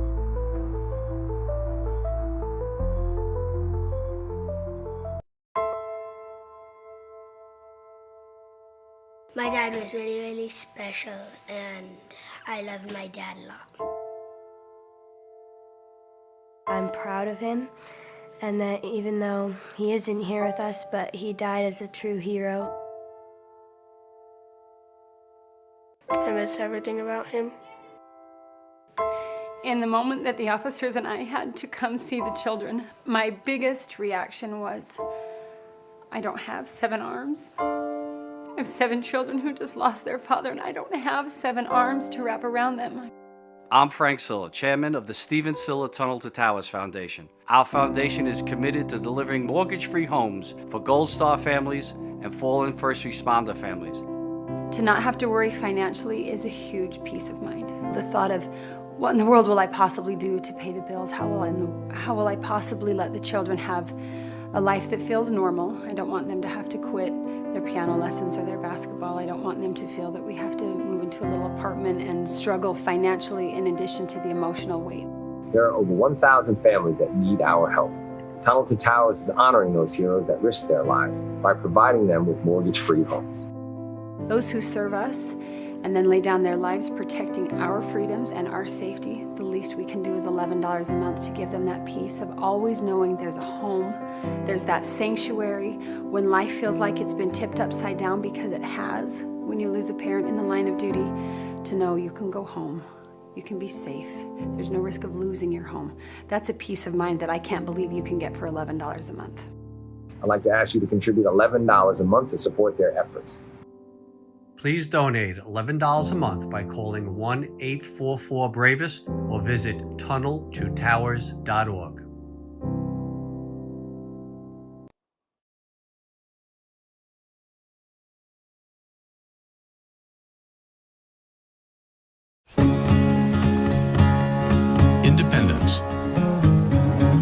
that declaration, America was born. Inspired by a belief in the God-given rights of every human being. That among these are life, liberty, and the pursuit of happiness. Our government was established to secure these rights and for the good that comes from exercising them well. This is why the founders of our great nation chose independence. As do we. Hillsdale College accepts no government funding. Because independence makes possible the good to which we aspire. Hillsdale College, pursuing truth and defending liberty since 1844.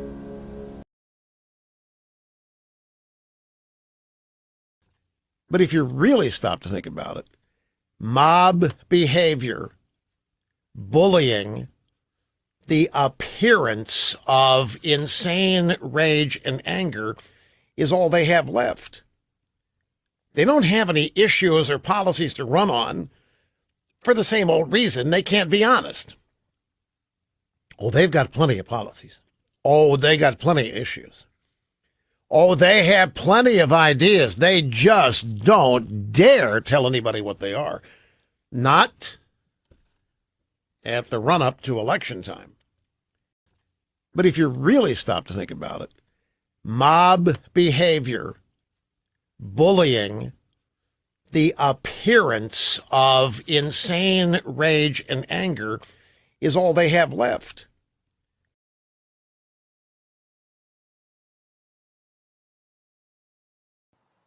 The following program contains coarse language and adult themes. Listener discretion is advised.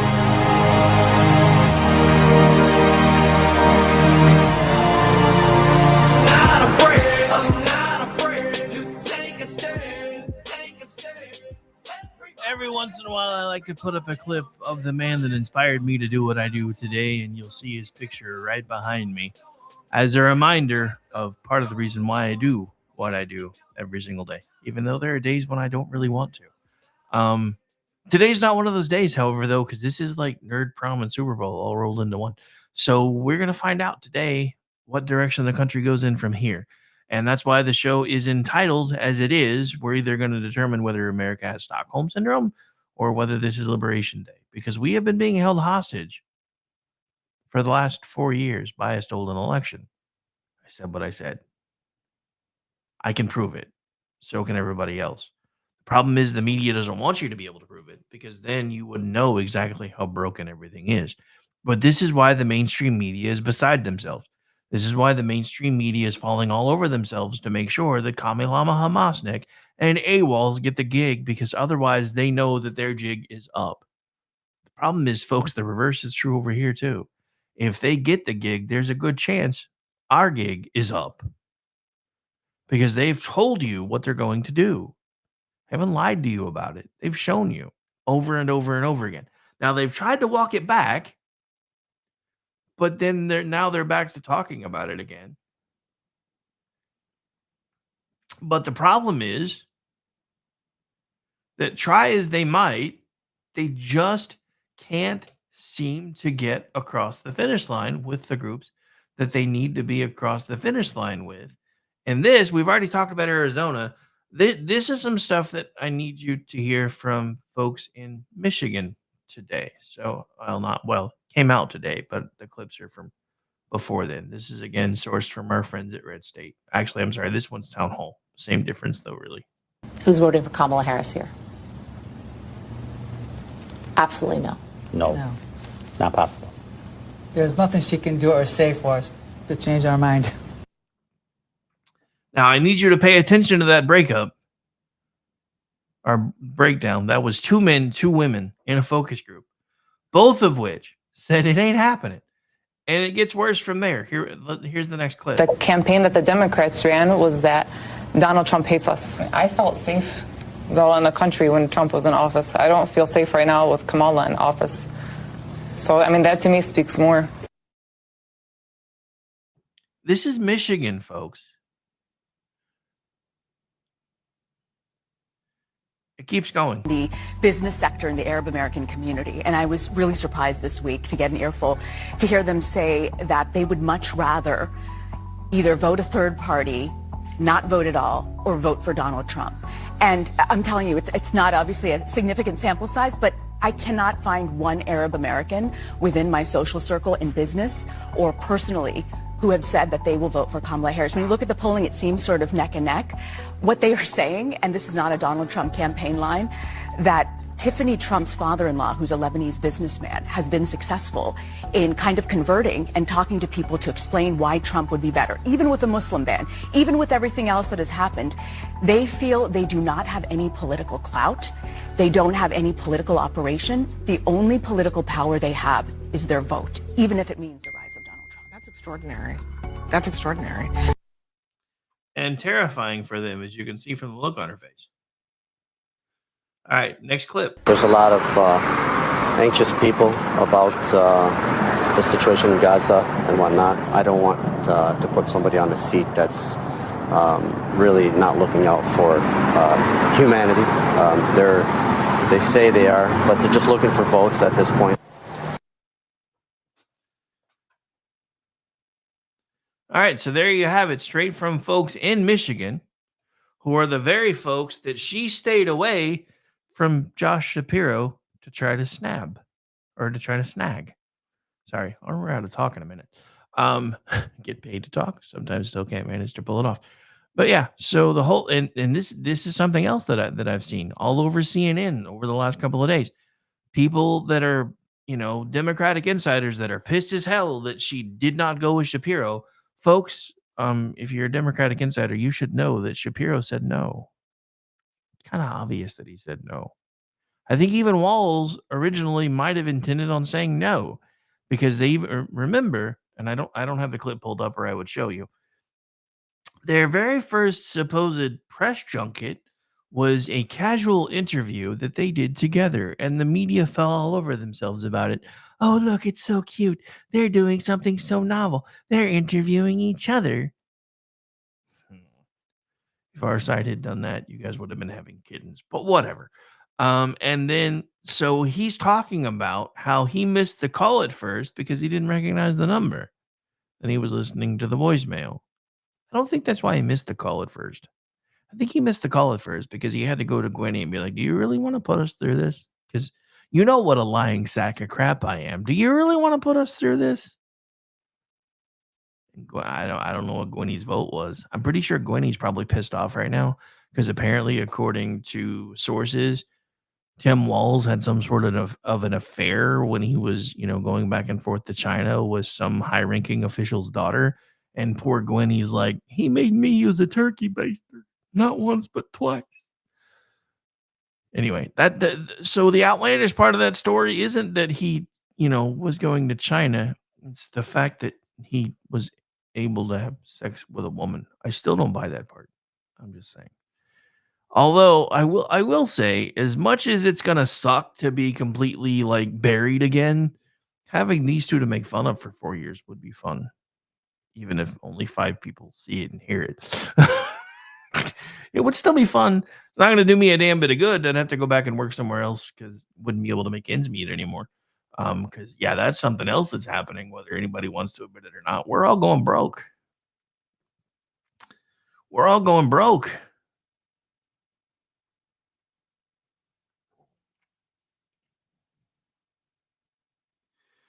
Oh, so this is interesting. So this is happening in Texas right now as we speak. Hang on, let me get this up on the feed for you guys. So this is from Red State and looks like Dateline today. Nice try, feds. Texas forces DOJ to back down on forcing election monitors into polling locations. So our federal government's trying to act like UN Security Council peoples now? I'm confused. So Texas Attorney General Ken Paxton spiked the football on Tuesday after a legal standoff with the Justice Department over federal election monitoring went in the state's favor. The point of contention was the DOJ's plan to send federal agents to monitor voting sites. Paxton argued that this move would infringe on Texas's sovereignty and filed a lawsuit. Texas and Texans run our elections, and we will not be bullied by the Department of Justice, Paxton said in a statement posted on X. Paxton concluded no federal agent will be permitted to interfere with Texas' free and fair elections. So, major win, U.S. Department of Justice agreed last night not to enter Texas polling and central court locations, or central count locations, otherwise interfere with the administration of Texas elections just hours after Attorney General Ken Paxton gave them the California howdy by suing the DOJ over its announcement that it would send federal agents to monitor Texas elections. And again, Texas run Texas elections, and we will not be bullied by the Department of Justice. The DOJ knows it has no authority to monitor Texas elections and back down when Texas stood up for the rule of law. No federal agent will be permitted to interfere with Texas's free and fair elections. In a letter, to the Justice Department, the Texas Secretary of State, Jane Nelson, affirmed that Texas law prohibits federal monitors from being inside voting locations, according to the complaint filed by the state's Attorney General office. Texas law is clear. Justice Department monitors are not permitted inside a polling place where ballots are being cast or a central counting station where ballots are being counted. The complaint's central claim was that the federal authorities have no statutory authority to enter state polling locations in contravention of state law. Texas law alone determines who can monitor voting in Texas. The complaint continued. The controversy came about when the DOJ announced its intention to deploy federal election monitors to 8 Texas counties at the request of 62 state and federal officials. Texas and the DOJ reached an agreement that respects the law. The move follows an agreement reached late Monday between the federal agency and the Texas Attorney General's office. The DOJ agreed their monitors in 8 Texas counties will remain outside and at least 100 feet away from polling and central count locations. It also agreed to refrain from interfering with any voters attempting to cast ballots following its usual practice. My question: did you guys catch the wording there? Hang on, let me back this up.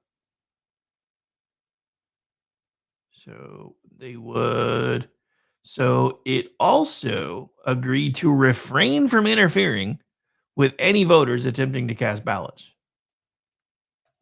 Why would they need to agree to that? Unless they had other intentions. That's my question. But look, again, you guys decide where we go from here. I've done my part. I've talked about it for months. I've cast my ballot. I've had my friends and family cast their ballots. I haven't asked them who they're voting for. I've just made sure that they've gone to the polls because it's none of my damn business. You guys decide where we go from here. But I'm going to say this again as we get ready to round down hour 2. It's pretty simple. You have a pretty clear-cut choice at this point because you've watched the other party who have basically thrown supposed democracy out of the window in an effort to save democracy. Like it or not, there was a soft coup committed against the sitting president of the United States and their front runner for office. And despite what everybody thinks, that was a bad idea. But this is why we have to show them exactly what a bad idea it was. Because if we don't win in such a way that they understand that they can never try to do something that's stupid again, then they're just going to keep doing it. Every time the polls don't go their way, we're candidate swap. Chinese candidate fire drill. I know, I did it to myself. I get it. Has to be done. China is asshole. It's not my fault, man. It's the only way to make the joke work. All right, let's see what other trouble we can get into here as we get ready to round down hour 2. So this is from Bearing Arms. And this is, again, one of those things where if you pay attention, she contradicts herself all the time. So Harris's last pitch to gun owners: I support the Second Amendment and the gun ban. In one last desperate push to attract the votes of gun owners, Kamilama Hamasnik pitched herself as a defender of the Second Amendment on Monday night, proclaiming that it's possible to protect the right to keep and bear arms and criminalize it at the same time. This is from her X account. I am a gun owner and I believe we can protect the Second Amendment. Sorry, had to be done. While also passing gun safety laws. We need to reinstate the assault weapons ban. Ma'am, first I'll need you to define what an assault weapon is. But since you can't even do that for women, I don't really expect any results. And pass universal background checks, safe storage laws, and red flag laws to keep our children and communities safe. Harris-Wall's agenda, common sense gun safety laws. You can't protect the Second Amendment while pledging to ban the most common and popular rifles in the country. You can't protect the Second Amendment and support measures to strip people of their lawfully owned firearms without due process. You can't protect the Second Amendment or the Fourth by proclaiming police can walk into locked homes of gun owners to check and see how their firearms are stored. Throughout her abbreviated presidential campaign, 60 days and counting, Harris has repeatedly said that she supports the Second Amendment and will protect it, but she's never bothered to explain what she thinks the Second Amendment actually protects or gives an example of a gun control law she believes would intrude on our right to keep and bear arms. Of course, if she did that, she might actually have to explain why she's previously supported handgun bans in San Francisco and Washington, D.C., why she argued to the Supreme Court that justices should declare the Second Amendment doesn't protect an individual right to keep and bear arms, or why she said that the Bruin decision that struck down May issue carry licensing regimes defied common sense and the Constitution. The truth is that for all of Harris's talk about supporting the Second Amendment, she's been a reliable voice and vote for the most extreme anti-2A positions over the past 20 years. And Harris's judicial philosophy pays little respect to the Constitution and the Bill of Rights. Her contempt for our individual rights doesn't stop with the right to keep and bear arms. As Politico highlighted, she repeatedly tested the limits of the founding document. 2 episodes in particular show how Harris adopted a restrictive view of the First Amendment while embracing bold prosecutorial strategies to address what she saw as social ills. In 2015, as California's Attorney General, Harris co-sponsored legislation that required anti-abortion pregnancy centers to notify their parents about California's free or low-cost abortion and contraceptive resources. Hang on, I missed something here. Anti-abortion pregnancy centers to notify their patients, about California's free or low-cost abortion and contraception resources, along with a phone number to call for more information. At the time, some people in the governor's office and the legislature worried that the law might not survive a First Amendment challenge, according to Moraine, the Harris biographer who covered California politics for the Sacramento Bee and Los Angeles Times. But the state moved forward with the bill, and Harris' office enforced it. The anti-abortion center sued, arguing the law violated the First Amendment rights because it required them to post messages they did not want to. The Supreme Court eventually sided with them, striking down the law. The state was required to pay them $2 million in legal fees. This was an instance where she didn't look around the corner, in my view, and see, well, if we lose this, what is the downside? Moraine said. The second case highlighted by Politico was Harris suing the owners of website Backpage.com for pimping conspiracy. As a California AG, Harris was the first to go after the website owners and accuse them of facilitating sex trafficking. But as Politico reports, a judge eventually tossed out the charges on the ground that the proprietors had immunity under a federal law and that protects the operation of online forums. Harris' pragmatic approach to the Constitution means the explicit text of our founding documents can be ignored in order to reach the conclusion she wants, balancing what the Constitution actually says with what she believes the interest of the government might be. For me, a Supreme Court seat is not only about academic issues of legal precedent or judicial philosophy, Harris said at a Kavanaugh hearing. In 2018, it is personal. When we talk about our nation's highest court and the men and women who sit on it, we are talking about the impact that one individual on that court can have impact on people you will never meet and whose names you will never know. Harris highlighted 2 issues where Supreme Court rulings have had dramatic impact: gun control and the Affordable Care Act. In written questions to Kavanaugh, she asked if he believed judges could ever consider the public safety justifications when assessing a gun law's constitutionality. And at Barrett's confirmation hearing in 2020, Harris pressed the nominee to consider the 135 million people who gained protections under the Affordable Care Act when deciding a case that challenges that law. Harris believes that public safety concerns justify a ban on so-called assault weapons, even though she can't define them. And also, even though semi-automatic long guns are used in only a small number of crimes every year. She also believes that the public safety concerns justified Washington, D.C.'s ban on handguns, even though the ban meant that lawful residents were unable to possess the most common tool for self-defense in the country. She took the same approach to the may issue laws in a handful of states like New York or California that required gun owners to show a justifiable need to carry a gun before they were permitted to exercise their right to bear arms. Even though those laws deprived countless citizens of their Second Amendment right, so long as the government contended that the restrictions were put in place to improve public safety, Harris believed they should be allowed to stand. This judicial philosophy inevitably places the wishes of the government ahead of the rights of the individual citizens. Her claims of support for the Second Amendment are utterly meaningless and won't stop her from treading all over our right to keep and bear arms if she's elected. So, again, would be at this point. But in the event that you are, seems like a pretty good reason to not be if I were the one making that decision. But I've already made my decision. I've already cast my vote. For anybody listening to me who hasn't, you still have a few hours to do it, depending on where you live and when your polls close. So I hope that you go and exercise your constitutional right to have your voice be heard. And on that note, folks, hour 2 is now officially in the books. We will be right back. Stay tuned.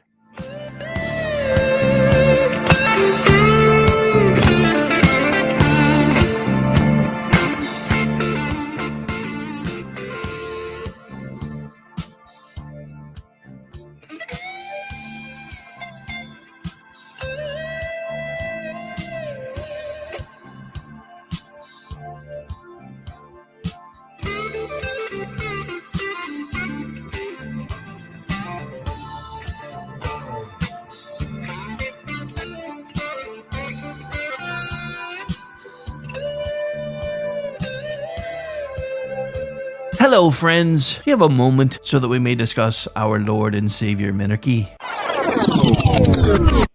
No, seriously, I'm just kidding. Hi, my name is Rick Robinson. I am the general manager of KLRNradio.com. We are probably the largest independent podcast network that you've never heard of. We have a little bit of everything, and by that, what I mean to tell you is we have news, pop culture, special events, conspiratainment, true crime, mental health shows, drama productions, and pretty much everything in between. So if you're looking for a new podcast home to grab a little bit of everything that you love all in one place, come check us out. You can find us on X under @KLRNradio. You can find us on our Rumble and our YouTube channels under the same names. You can also find us at KLRNradio.com and pretty much every podcast catcher known to man. So again, feel free to come check us out anytime you like at KLRNradio.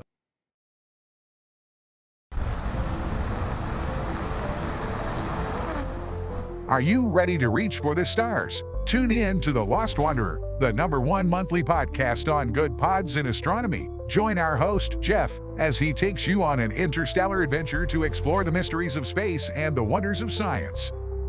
From rocket launches and distant galaxies to the latest discoveries in astronomy, each episode is a thrilling ride through the cosmos. Don't just gaze at the stars, come explore the universe with us. Follow The Lost Wanderer wherever you get your podcasts, and let's discover the stars together.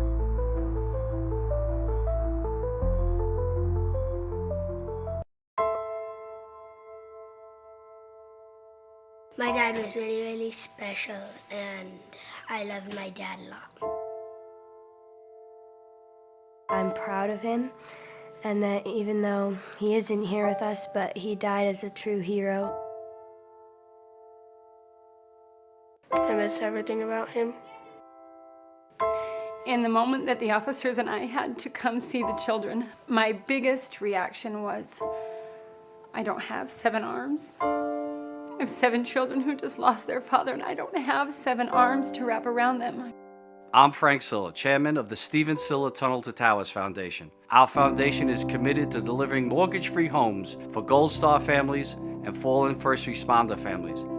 To not have to worry financially is a huge peace of mind. The thought of, what in the world will I possibly do to pay the bills? How will I possibly let the children have a life that feels normal? I don't want them to have to quit their piano lessons or their basketball. I don't want them to feel that we have to move into a little apartment and struggle financially in addition to the emotional weight. There are over 1,000 families that need our help. Tunnel to Towers is honoring those heroes that risk their lives by providing them with mortgage-free homes. Those who serve us and then lay down their lives protecting our freedoms and our safety, the least we can do is $11 a month to give them that peace of always knowing there's a home, there's that sanctuary when life feels like it's been tipped upside down, because it has, when you lose a parent in the line of duty, to know you can go home, you can be safe, there's no risk of losing your home. That's a peace of mind that I can't believe you can get for $11 a month. I'd like to ask you to contribute $11 a month to support their efforts. Please donate $11 a month by calling 1-844-BRAVEST or visit tunneltotowers.org.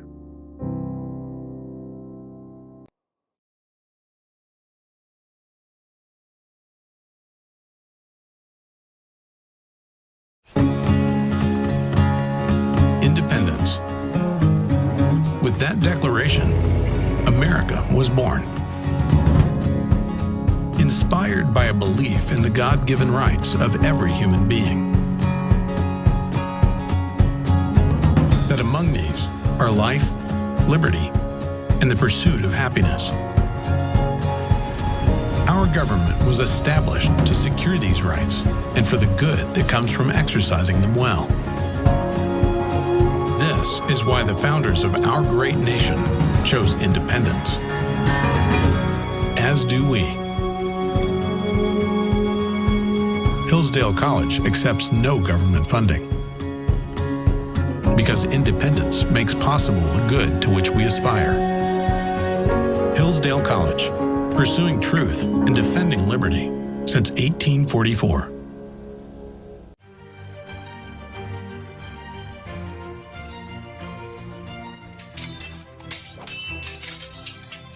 Ready to learn some medieval combat, kiddo? You bet, Dad. Let's do this. You know, spending quality time with your kids is important, but finding a fun and safe way to do it can really be a challenge. That's where halberds come in.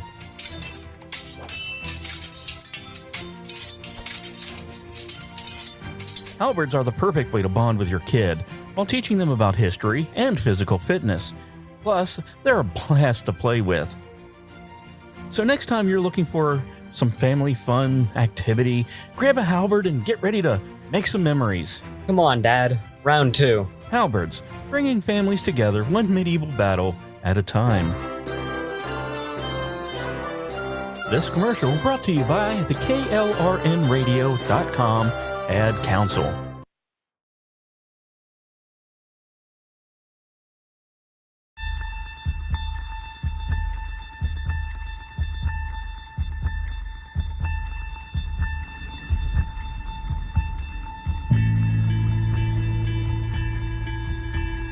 Here's the thing that makes life so interesting. The theory of evolution claims only the strong shall survive. Maybe so. Maybe so. But the theory of competition says just because they're the strong doesn't mean they can't get their asses kicked. That's right. See, what every long shot come from behind underdog will tell you is this. The other guy may in fact be the favorite. The odds may be stacked against you, fair enough. But what the odds don't know is this isn't a math test. This is a completely different kind of test. One where passion has a funny way of trumping logic. So before you step up to the starting line, before the whistle blows and the clock starts ticking, just remember out here, the results don't always add up. No matter what the stats may say, and the experts may think, and the commentators may have predicted, when the race is on, all bets are off.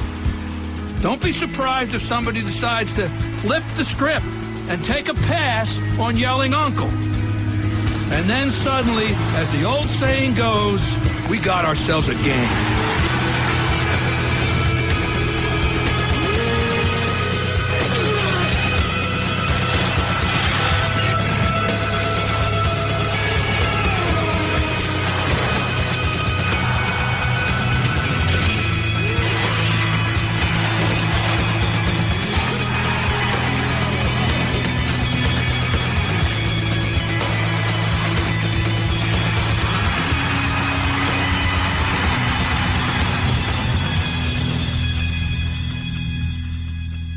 That's right, ladies and gentlemen. It's game time here on KLRN Radio, and this is Election Day in America.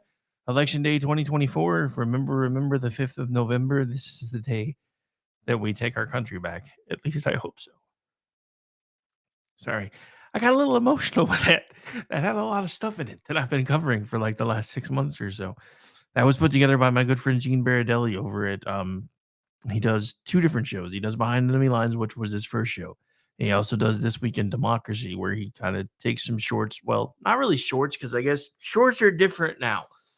Still getting used to the whole video concept. So I guess shorts now are stuff that are like less than like 90 seconds or so. But so he does usually have 15, 20-minute clips where he makes fun of stuff in the news and calls it This Week in Dumbmocracy. I still tried to get him to put the K in parentheses, and he wouldn't do it, and I don't know why. That would have been so cool. Anyway, not everybody takes my advice. Hey, what's up, Steve? I see you hanging out in the chat. Looks like we've got Denny still hanging out there, but I know he's working today. He's been kind of quiet today, because you guys have to. This is my job. Some of you have to work, and again, I know a lot of our traffic is lunchtime traffic, and I just want to take a moment to say thank you to everybody taking the time to hang out with us today.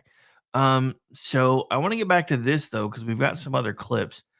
This is from the Kerry Lake War Room, and so let me make sure that we're on the right screen.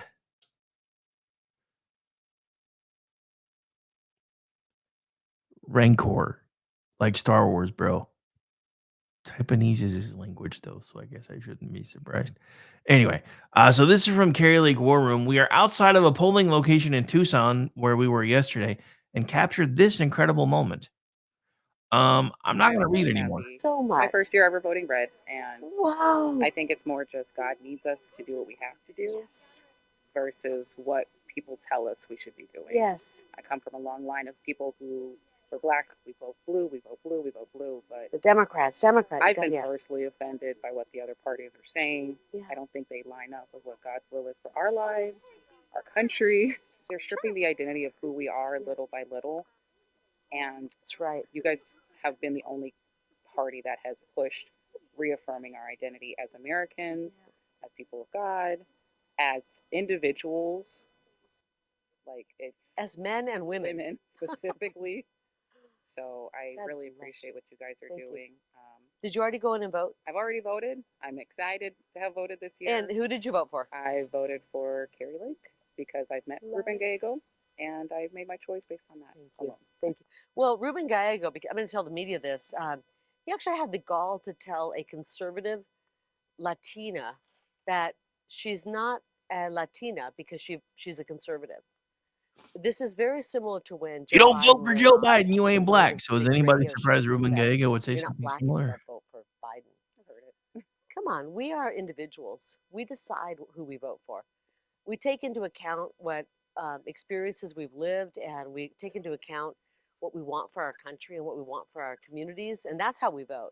We don't need Joe Biden to tell us how to vote. We don't need Joe Biden to tell us if we're black or white. We don't need Ruben Gallego to tell us if we're Latino or white. We know who we are. We're Americans. And that's what I believe this election's about, coming together as Americans. I'm so thankful for your vote. I promise you that I'm going to go to Washington, D.C., and I'm going to make you proud.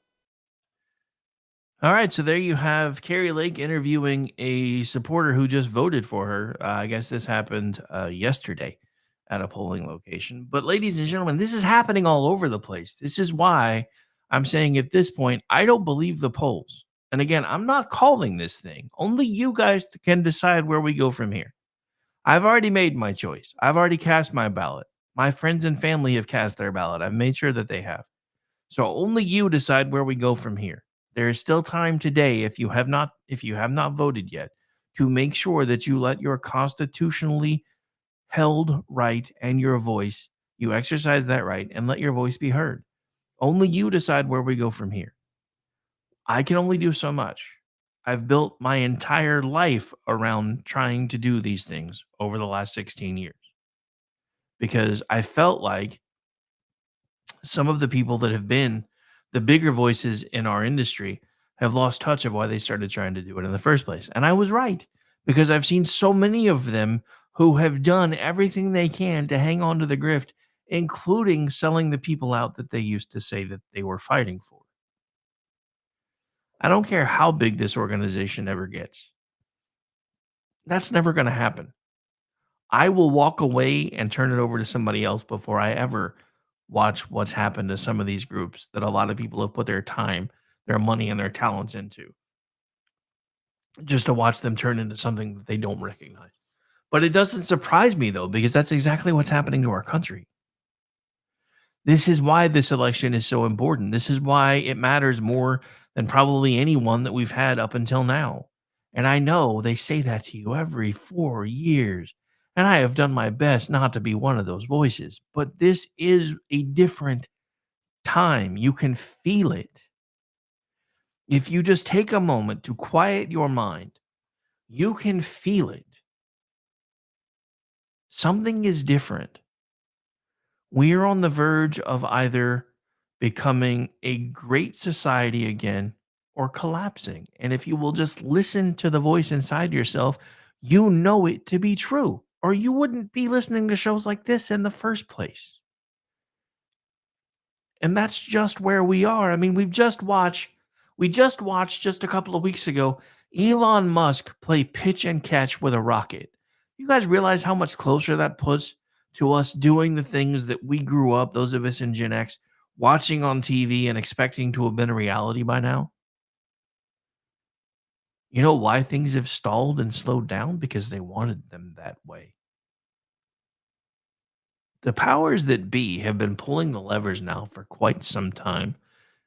And the powers that be behind the media circus and the media cycles figured out after Watergate that they had so much power and control and the ability to influence people that they started using it for their own ends and their own means. And all of it was justified as long as they managed to line their pockets and keep you in line. Look, I'm not going to lie. I hope someday I am making bank off of every little bit of this because I've poured my blood, sweat, tears, heart and soul into all of it.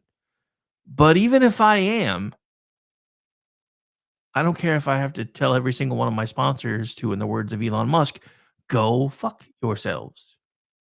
Because I will not become an agent of chaos. I will not turn my back on the things that I believe just to try to hold on to the almighty dollar bill. I would rather let this thing burn to the ground and have to go back to work than to give up on the things that I believe in. And I know you've heard a lot of people say those words to you over the years. But again, there's a reason that man's picture is hanging above my head. He has been my inspiration for a long time. And believe it or not, and since we do have new people listening, you may not know this, but there's a bit of a parallel, which I thought was rather odd. Years ago, I was on a station out of Philadelphia, New Jersey, WNJC 1520. At the time, I worked for Southwest Airlines. Their call letters were WN in the airline industry. So I thought that was an interesting little side touch. So then I started looking into the station itself when they said that they wanted to carry my show. And it turns out that was the very first network station outside of Rush Limbaugh's home area to carry his broadcast. And oddly enough, the programming director at the time told me point blank, I don't usually bring in solo shows. Normally, I feel like people need a co-host or somebody to bounce off of. But I don't think you need that. And then he went on to say something that almost made me cry at the point. He said, "You remind me of somebody." And he mentioned Rush by name. Now, I am not ever going to claim that I'm going to try to fill those shoes, any of the above, because nobody could do it. Nobody. And I mean absolutely nobody. That man changed the AM radio industry for forever. And now the government's trying to kill AM radio.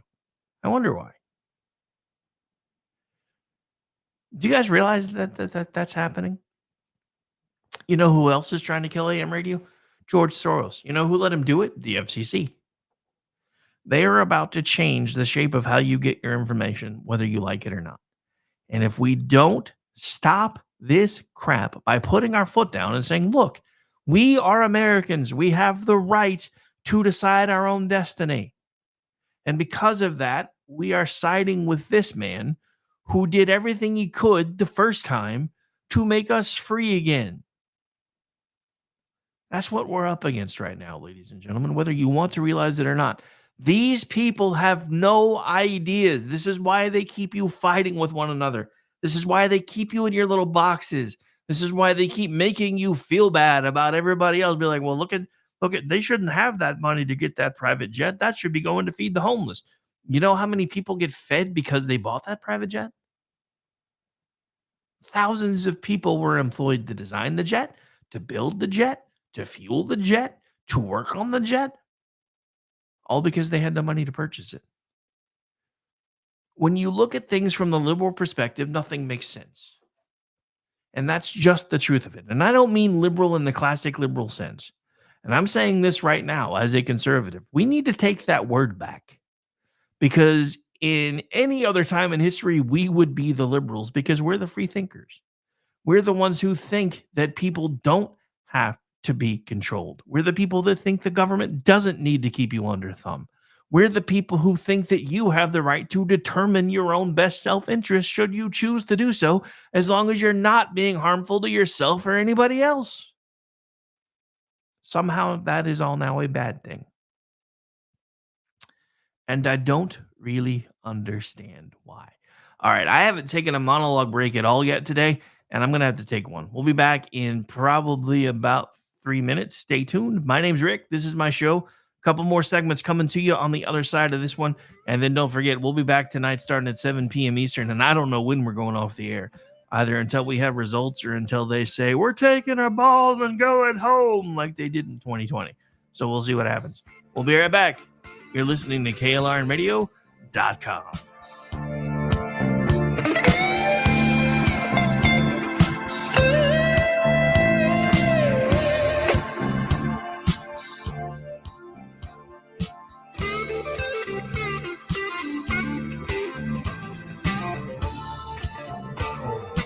You are listening to KLRN Radio, where liberty and reason still reign.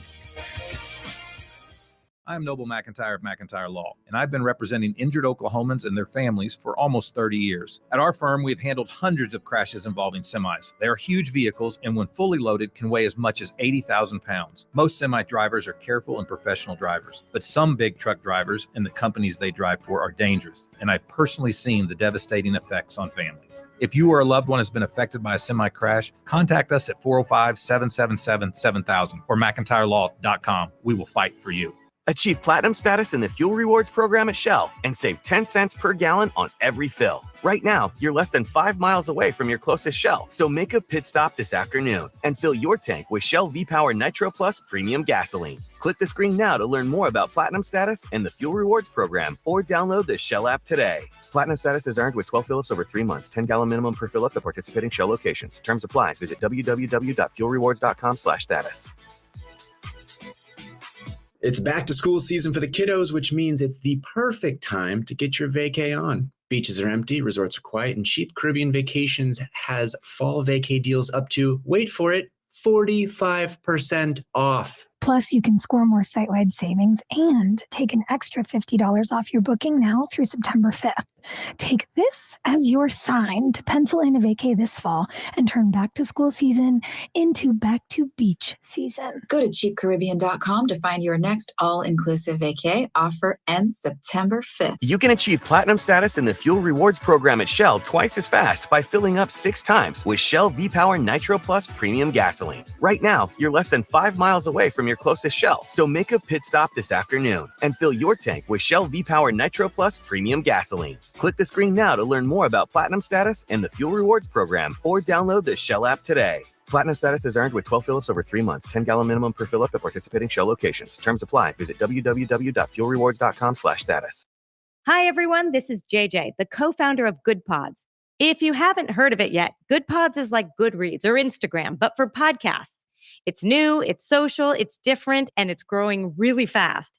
There are more than 2 million podcasts, and we know that it is impossible to figure out what to listen to. On Good Pods, you follow your friends and podcasters to see what they like. That is the #1 way to discover new shows and episodes. You can find Good Pods on the web or download the app. Happy listening. KLRN Radio has advertising rates available. We have rates to fit almost any budget. Contact us at advertising@klrnradio.com.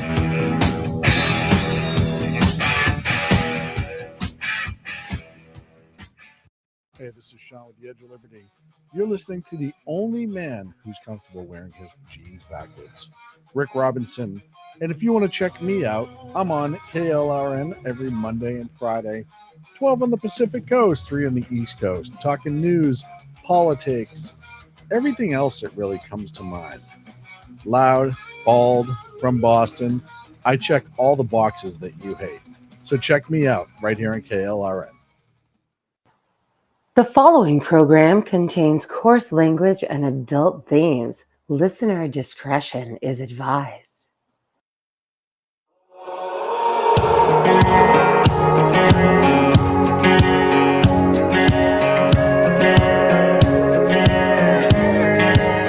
Hand on the Bible, I'm a decent man. No, I ain't perfect, but I'm learning how to be the best I can. But I got demons collecting dust, and I buried them so damn far down so they can't find their way back up. So don't mistake my kindness for weakness, cause I can flip that switch and you can find out quick.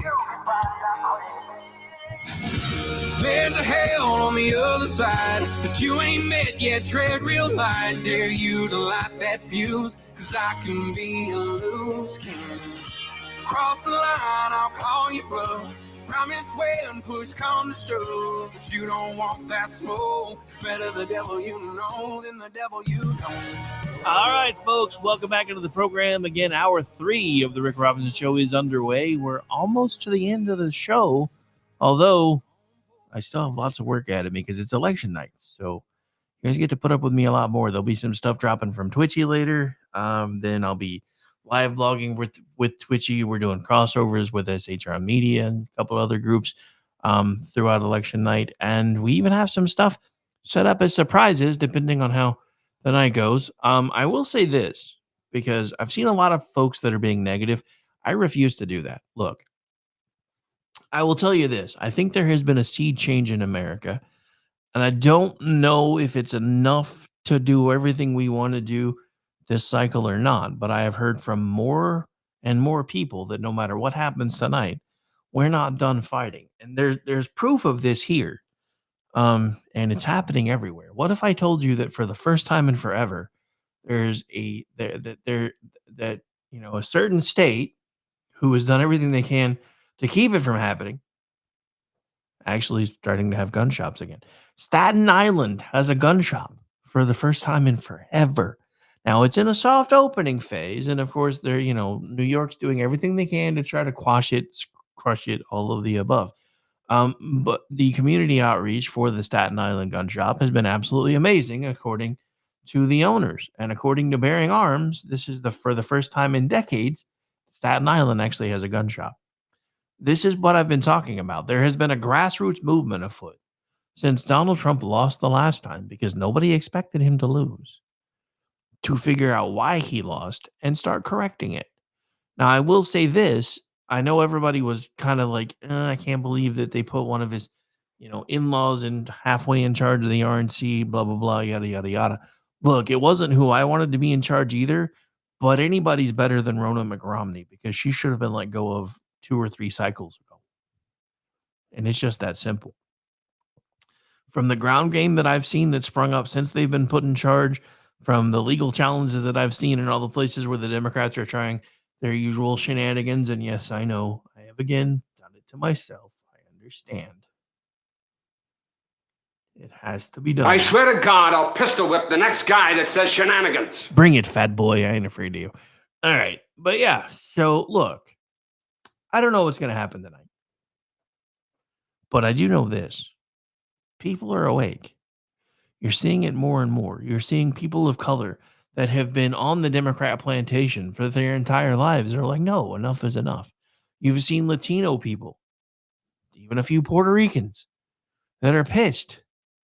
I know more Puerto Ricans that are pissed over the Lopez joke than they were about the comic roaster joke. And for all the left who was screaming and yelling, well, he didn't make it. He's Italian and he didn't make any jokes about any Italians. I guess you didn't watch the entire clip because, yes, actually he did. He roasted everyone in the room. It's what he does. Should he have been invited to a political event? I don't make those decisions. Wasn't my call. But should it have been turned in to the giant deal that it is? No, but Donald Trump did what Donald Trump always does. He found a way to take a negative and eventually spun it into a positive because this led to Joe Biden saying that half the country were garbage. And of course, the White House press corps and everybody in between started to say, that wasn't really what he meant. And then the White House stenographers were like, you just changed an official document. You just broken federal law. And our copy that went out is different than your copy now, which also violates federal law. Speaking of which, tampering with official archives is part of the reason why Trump got in trouble. So, little equal justice under the law, please, and thank you, por favor. Not going to happen, and I understand that, but it's just, this is the stuff that is happening right in front of us that enough people are starting to pay attention to. Their outrage shtick isn't working anymore. The scariest part is how long their outrage shtick has worked. Because it's been part of my political lexicon for as long as I've been old enough to vote. I was called a Nazi in 1992 because I voted for W. Didn't win, but I voted for him. And I was called a racist. I was called every ist known to man, even though back then there weren't as many as there are now. But they called me all the ones we knew about because I supported W. Or George H.W. Bush. But what I didn't know is if you go back in history and you look, they've used that same shtick since World War II. Every Republican has been Hitler. Dick Cheney was Hitler until he sided with the Democrats. Now he's awesome. Liz Cheney was worse than Hitler until she sided with the Democrats, and now she's awesome. Captain Stooping, otherwise known as the guy in charge of the Bulwark, was the devil until he came around to the Democrats' way of thinking. And now he's awesome. For as long as they need him. This is why it is imperative that you vote. You must have your voice be heard, and there are no safe red states anymore. I will be showing you something after the break that proves that there are no safe red states anymore. Unfortunately, we do have to take one more break. This will be the last one for the final hour, most likely. And well, I'm hoping. But we'll be right back because, when we come back from the break, I have something that I want to show you from Oklahoma City. In the heart of the state where all 77 counties have gone red for Trump not once but twice, there's a particular thing hanging in the middle of a polling location that will astound some of you. This is why I keep telling you, we cannot keep pretending that the safe red states are safe red states anymore. My name's Rick Robinson. I'll be right back. Stay tuned.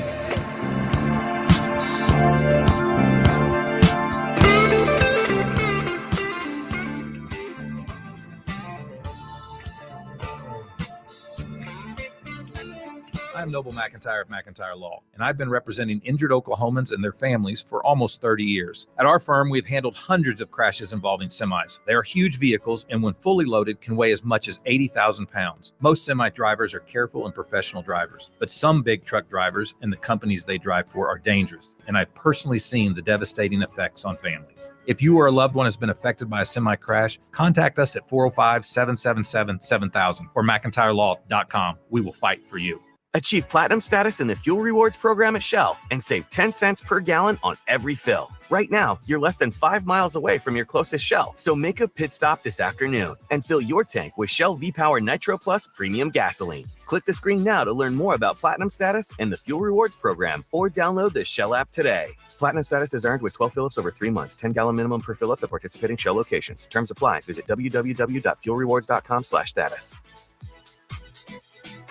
It's back to school season for the kiddos, which means it's the perfect time to get your vacay on. Beaches are empty, resorts are quiet, and Cheap Caribbean Vacations has fall vacay deals up to, wait for it, 45% off. Plus, you can score more site-wide savings and take an extra $50 off your booking now through September 5th. Take this as your sign to pencil in a vacay this fall and turn back to school season into back to beach season. Go to cheapcaribbean.com to find your next all-inclusive vacay. Offer ends September 5th. You can achieve platinum status in the fuel rewards program at Shell twice as fast by filling up 6 times with Shell V-Power Nitro Plus Premium Gasoline. Right now, you're less than 5 miles away from your closest Shell, so make a pit stop this afternoon and fill your tank with Shell V-Power Nitro Plus Premium Gasoline. Click the screen now to learn more about platinum status and the fuel rewards program or download the Shell app today. Platinum status is earned with 12 fill-ups over 3 months, 10-gallon minimum per fill-up at participating Shell locations. Terms apply. Visit www.fuelrewards.com/status. Hi, everyone. This is JJ, the co-founder of Good Pods. If you haven't heard of it yet, Good Pods is like Goodreads or Instagram, but for podcasts. It's new, it's social, it's different, and it's growing really fast. There are more than 2 million podcasts, and we know that it is impossible to figure out what to listen to. On Good Pods, you follow your friends and podcasters to see what they like. That is the #1 way to discover new shows and episodes. You can find Good Pods on the web or download the app. Happy listening. KLRN Radio has advertising rates available. We have rates to fit almost any budget. Contact us at advertising@klrnradio.com.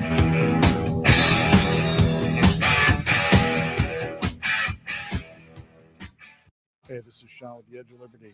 You're listening to the only man who's comfortable wearing his jeans backwards, Rick Robinson. And if you want to check me out, I'm on KLRN every Monday and Friday, 12 on the Pacific Coast, 3 on the East Coast, talking news, politics, everything else that really comes to mind. Loud, bald, from Boston. I check all the boxes that you hate. So check me out right here on KLRN. The following program contains coarse language and adult themes. Listener discretion is advised. You damn right it does. Let's go. Not afraid to take a stand, take a stand. Everybody, come take my hand, come take my hand. We'll walk this road together through the storm, whatever weather, cold or warm. Just letting you know that you're not alone, not afraid. Take a stand, take a stand. Uh-oh, hang on. I hit a button. Whoops, my bad. That's what I get for playing with the sound effects pad right before we're coming back from break. Because yeah, that was interesting though. Maybe I should do the rest of the show like this. What do you guys think? We represent the Lollipop Guild. The Lollipop Guild. The Lollipop Guild. All right, that's enough of that. All right, so we're back. We're live. Sorry, technical difficulty led me down a little bit of a rabbit hole there for a second, but we have important things to do. Oh, all right. So anyway, no.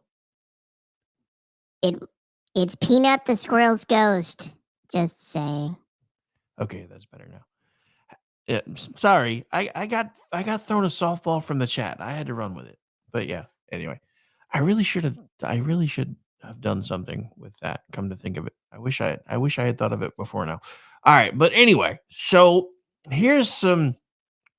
Well, first of all, what I promised you guys I was going to show you, I started digging around in some stuff, so I got distracted. So this is in Oklahoma City. You heard me right. This is in Oklahoma City. Undisclosed polling location in Oklahoma City. Well, I guess it's actually not undisclosed because it's New Covenant Christian Church in Oklahoma City. Now, I would like to point out that it is supposed to be illegal to have anything resembling this in a polling place pretty much anywhere in the country, and yet here we are. Now, again, there's not anything that really shows any indication that this is a polling location. I mean, I don't see any of the voting sign stuff. I don't see anything that, shows the little areas where it says, the little, in Oklahoma, they use like cardboard little prop ups to make the voting places distinct and different if they're on tables. So take this with a grain of salt, but at the same time, now apparently, I guess it's been taken down because somebody in the thread called a particular number and said, "Hey, you're not supposed to have that here." But this just goes to show you that things aren't the way they used to be. There are no safe red states anymore. There are pockets of blue popping up in Oklahoma. One of them has always been Norman because it's a university town. But now Oklahoma City is becoming kind of an offshoot of Norman when it comes to the blue tent because of things like gentrification, because we now have things like condos and all these things that bring the yuppies into town, which everybody says is going to make our economy so much better. I don't really care how much better my economy gets if I don't want to live there anymore. That's always kind of been my take. All right. So, interesting little side notes here because I found this earlier. This is from Eric Doherty on X, and you guys should be seeing it just about now. Presidential bellwether alert. Duval County, Florida has voted to the left of Georgia in every recent U.S. presidential election. So as of right now, Duval County total votes, Republican 41.4%, up 3.1%, Dim 38.4%, no party affiliation 17.5%. Trump lost Duval in 2020, something to watch. Now, again, these are just some of the early returns that are finally starting to trickle in based on the information that we have at hand. So, all I'm going to say about that is take everything with a grain of salt until the results are declared. And I don't know when the results are going to be declared. Like I said, we kick off here at 7 p.m. Eastern. I will be anchoring throughout the night. We're going to have folks rotating in and rotating out. We'll also have live vlogging going on at Twitchy that I'll be a part of over there as well, because I do contribute with Town Hall.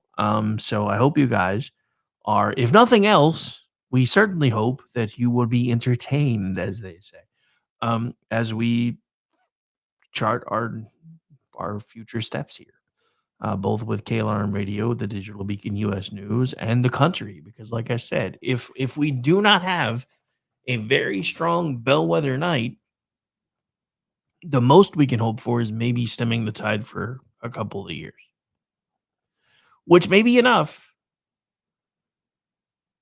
unless we lose outright. But I don't see us losing outright. I can't. Again, I'm not going to call it because I don't want to jinx it. But with as bad as everything has been, and I get it, you have all this precedent on our side because nobody who's part of the incumbent party has ever been able to be reelected when they're this far underwater. except she's not actually the incumbent. She's just attached to the incumbent party. But they've also tried to run as if they haven't been the ones in charge for the last 4 years. This is why it's not resonating with her voters, because she keeps saying, I'm going to do these things on day one. And then anybody with a brain is like, but day one for you was like 1,400 days ago. Why haven't you done any of those things?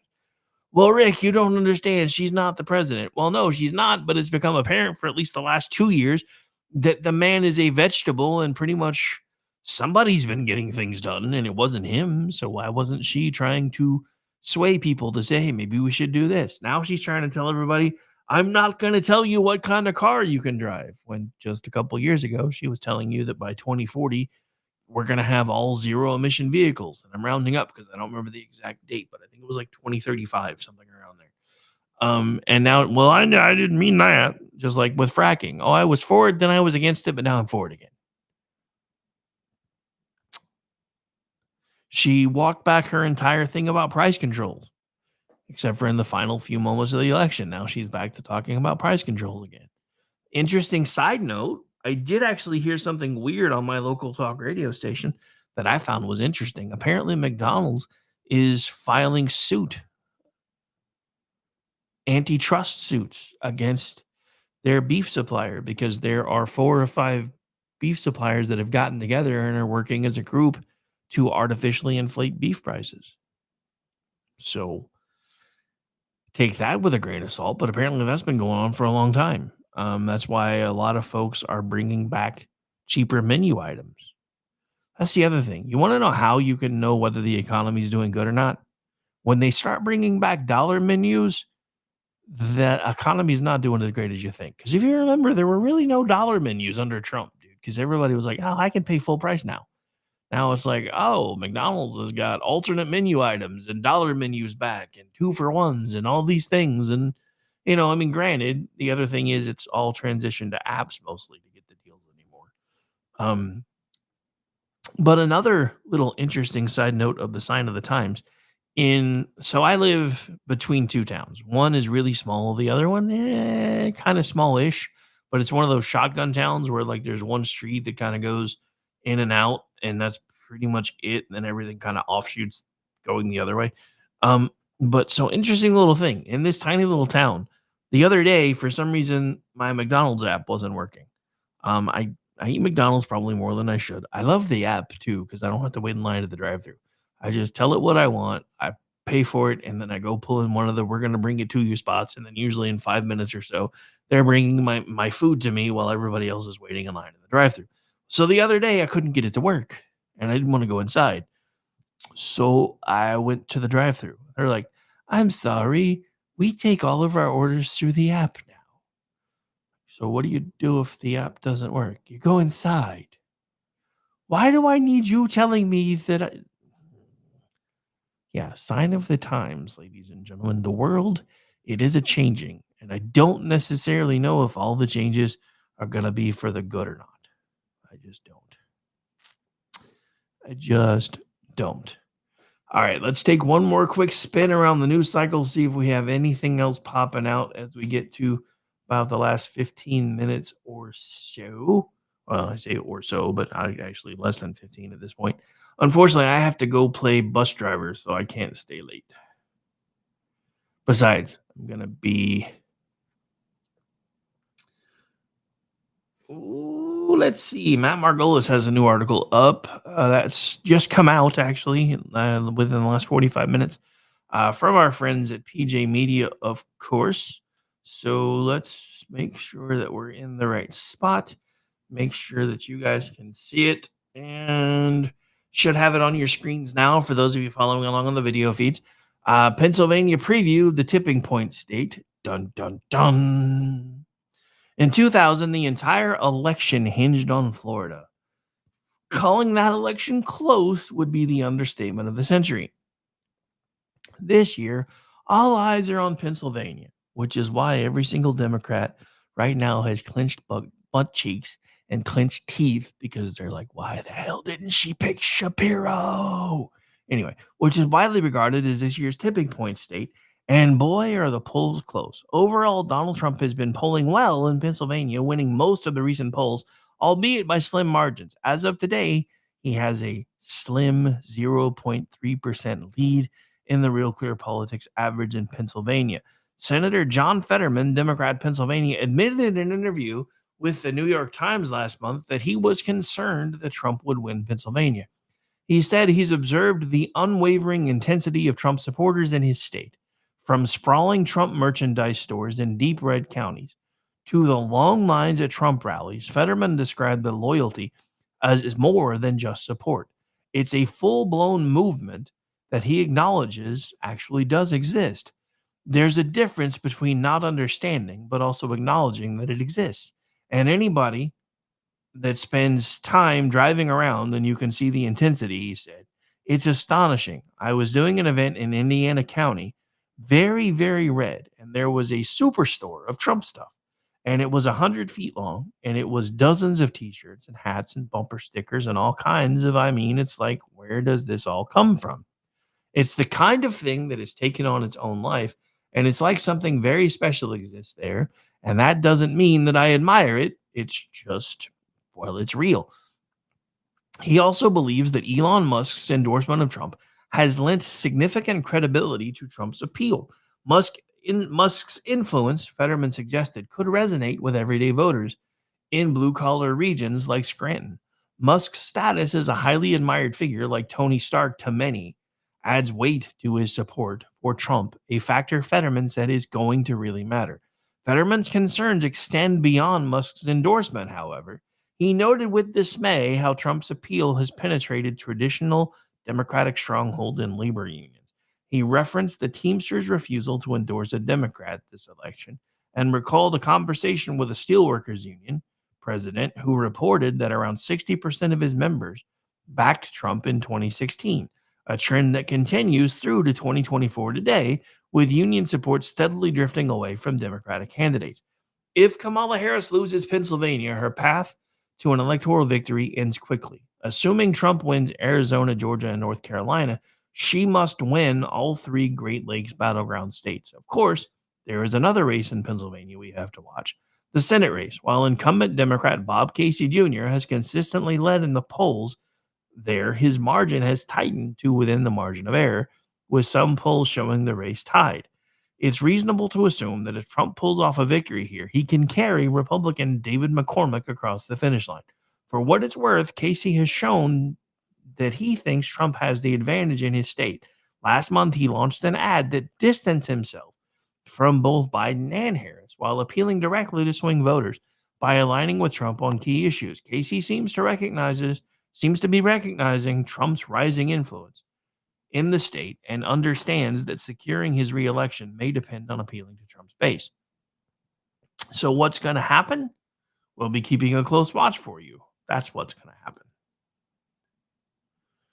All right. So again, no returns listed yet. Didn't really expect any. And again, remember, Pennsylvania is one of the states that said, we're not going to know right away. We're just not. I call bullshit. Dude, we live in the 21st century. There is no reason that we shouldn't have the ability to have our results known by the end of the night, when they were able to do that as far back as like the 70s when we were still doing shit on pen and paper. Come on, man.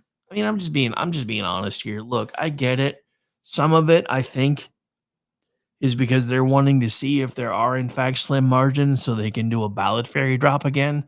If there aren't slim margins, they're going to know they can't outdo it this time. That's why they've already told you in a few states that they're going to do everything they can to make sure that you don't know the results for at least a few days, because that's going to give them time to tabulate everything and then secretly find out the exact number they need to be able to push Kamilama Hamasnik back over the top. You can say that they didn't do it in 2020. You can say whatever you like. I don't care. That's why it's called free speech. You don't like the things that I talk about here? Start your own show. Hell, email me, rick@klaronradio.com. We will get you set up. You can spend your entire 1, 2, 3 hours a week or 1, 2, 3 hours a day trashing me for all I care. I don't care. I will willingly give anyone a platform and a voice. And then we let the folks listening decide. because I'm not afraid of the things that I say. I'm not afraid of the things that I believe. And they don't change with the wind. This is why, if you'll notice, for those of you that have been listening for a while, I will flat out tell you, I didn't vote for him in 16. I voted for him in 20. I didn't want him to run again in 24. Then when they started coming after him in the beginning, I wanted him to drop out because I, like everyone else, assumed that if he dropped out, they would go away and they would leave him alone. But they proved they weren't going to do that anyway. And then they made it personal because they tried to kill him. And that's when I jumped back aboard the Trump train. And I've been on ever since. Then watching him build this coalition between Elon Musk, who has now endorsed him, Moana, some of you know her as Tulsi Gabbard, Robert F. Kennedy Jr., all of these people that were once on the opposite side from him, who have realized that the party, they didn't leave the party left them. I mean, if we're getting folks like Elon Musk and Robert F. Kennedy Jr., and they're getting the Cheneys, I think we're winning. Nobody likes the Cheneys. And this is coming from a guy who did actually like W. Looking back in history, I think he made some big mistakes. Again, much like Trump in his first term, I think he trusted some of the wrong people. But overall, I think he did an okay job. Were there things that I would have done differently? Yes, but I didn't run for the office. Would I have pushed the Patriot Act? No, but again, I didn't run for the office. The Patriot Act is part of the reason why we're in the mess that we're in today. It's part of the reason why the CIA and the FBI were allowed to collude to try to see if they could derail a campaign because of a false narrative about Russian collusion. Then they used the same tactic in 2020 so that we wouldn't learn the truth about the Biden family, which now you even hear folks on CNN referring to as the Biden crime family. Because everybody knows. And they're not being quiet about it anymore because they know that he's about to walk off into the sunset with his vanilla ice cream cone. But now the question is, do his ilk go with him? That's the question we're deciding today. I have made my choice. Some of you listening to me still have a chance to make yours. I'm not telling you who to vote for, but I'm telling you, you need to make your voice heard. If you're one of those people who wants to vote for Kamala Harris and you live in a deep red state, don't assume a state is safe anymore. Go make your voice be heard. If you're somebody who lives in a deep blue state and you want to vote for Donald Trump, don't assume your voice isn't going to make a difference anymore. In the closing moments of the show, I would like to remind you that there has been a suicide pact signed by 15 states, mostly coastal, on both coasts, and D.C., totaling, I believe it's 190 electoral college votes. They have specifically said if there is enough of a pathway from the other states to get them to 270, then they will take their entire 190 and throw them behind whoever wins the popular vote. This is why your vote matters probably more than it ever has before. Because if we don't win the electoral college as well as handily win the popular vote, we're going to keep having to have this fight over and over and over again. And I, for one, am tired of having to have this fight. I, for one, am tired of hearing the Democrats whine about how racist the electoral college is and how it is that every time they lose, well, we didn't win the popular vote, or you didn't win the popular vote, so it shouldn't count. I've been telling everybody since 2000, we need to start gearing up to win the popular vote because it's the only way to shut them up. And I get it. We're the side that understands civics for the most part. We're the side that understands that up until now, the popular vote really hasn't done anything. With that suicide pact, it does, and it can, unless we swing it, because I guarantee you they won't execute it then. But it also means that if we win the popular vote, there's no way that we won't win the Electoral College. It's just not possible. It's not. It can be possible with the Electoral College makeup for a Democrat to win the popular vote and still lose the Electoral College. It is not possible with the current makeup for a Republican to win the popular vote and still lose the Electoral College. This is why we need to make it a foregone conclusion, because it's the only way that these people are going to understand that we have gone as far as we're going to go with this shit. And it really is just that simple. Well, believe it or not, folks, we are just about out of time. I don't know where the last 3 hours went, but that's pretty much it for me. We're going to have to get out of here. Like I said, I got to go play bus driver real quick for my granddaughter. Then we got to come back and I got to try to get a couple of articles in the bank. And then I got to start kicking things off here after I grab a quick bite at about 7 Eastern. My name's Rick. This is my show, and we got to go. Hope everybody's enjoyed the broadcast today. I'll be back tomorrow and also later tonight, 7 p.m. Eastern. Stay tuned. Bye, everybody. Unfortunately, at this point, I do have to tell you, though, that this one is over. What? Over? Did you say over? Nothing is over until we decide it is. Was it over when the Germans bombed Pearl Harbor? Hell no! Closing time. Open all the doors and let you out into the woods. This isn't over until I say it's over! Closing time. Well, that's great. That's just fucking great, man. Now what the fuck are we supposed to do? Game over, man. It's game over. Come back tonight for election coverage. It's just goodbye for now, not forever. Time for you to go out to the places you will be from. Closing time. This room won't be open till your brothers or your sisters come.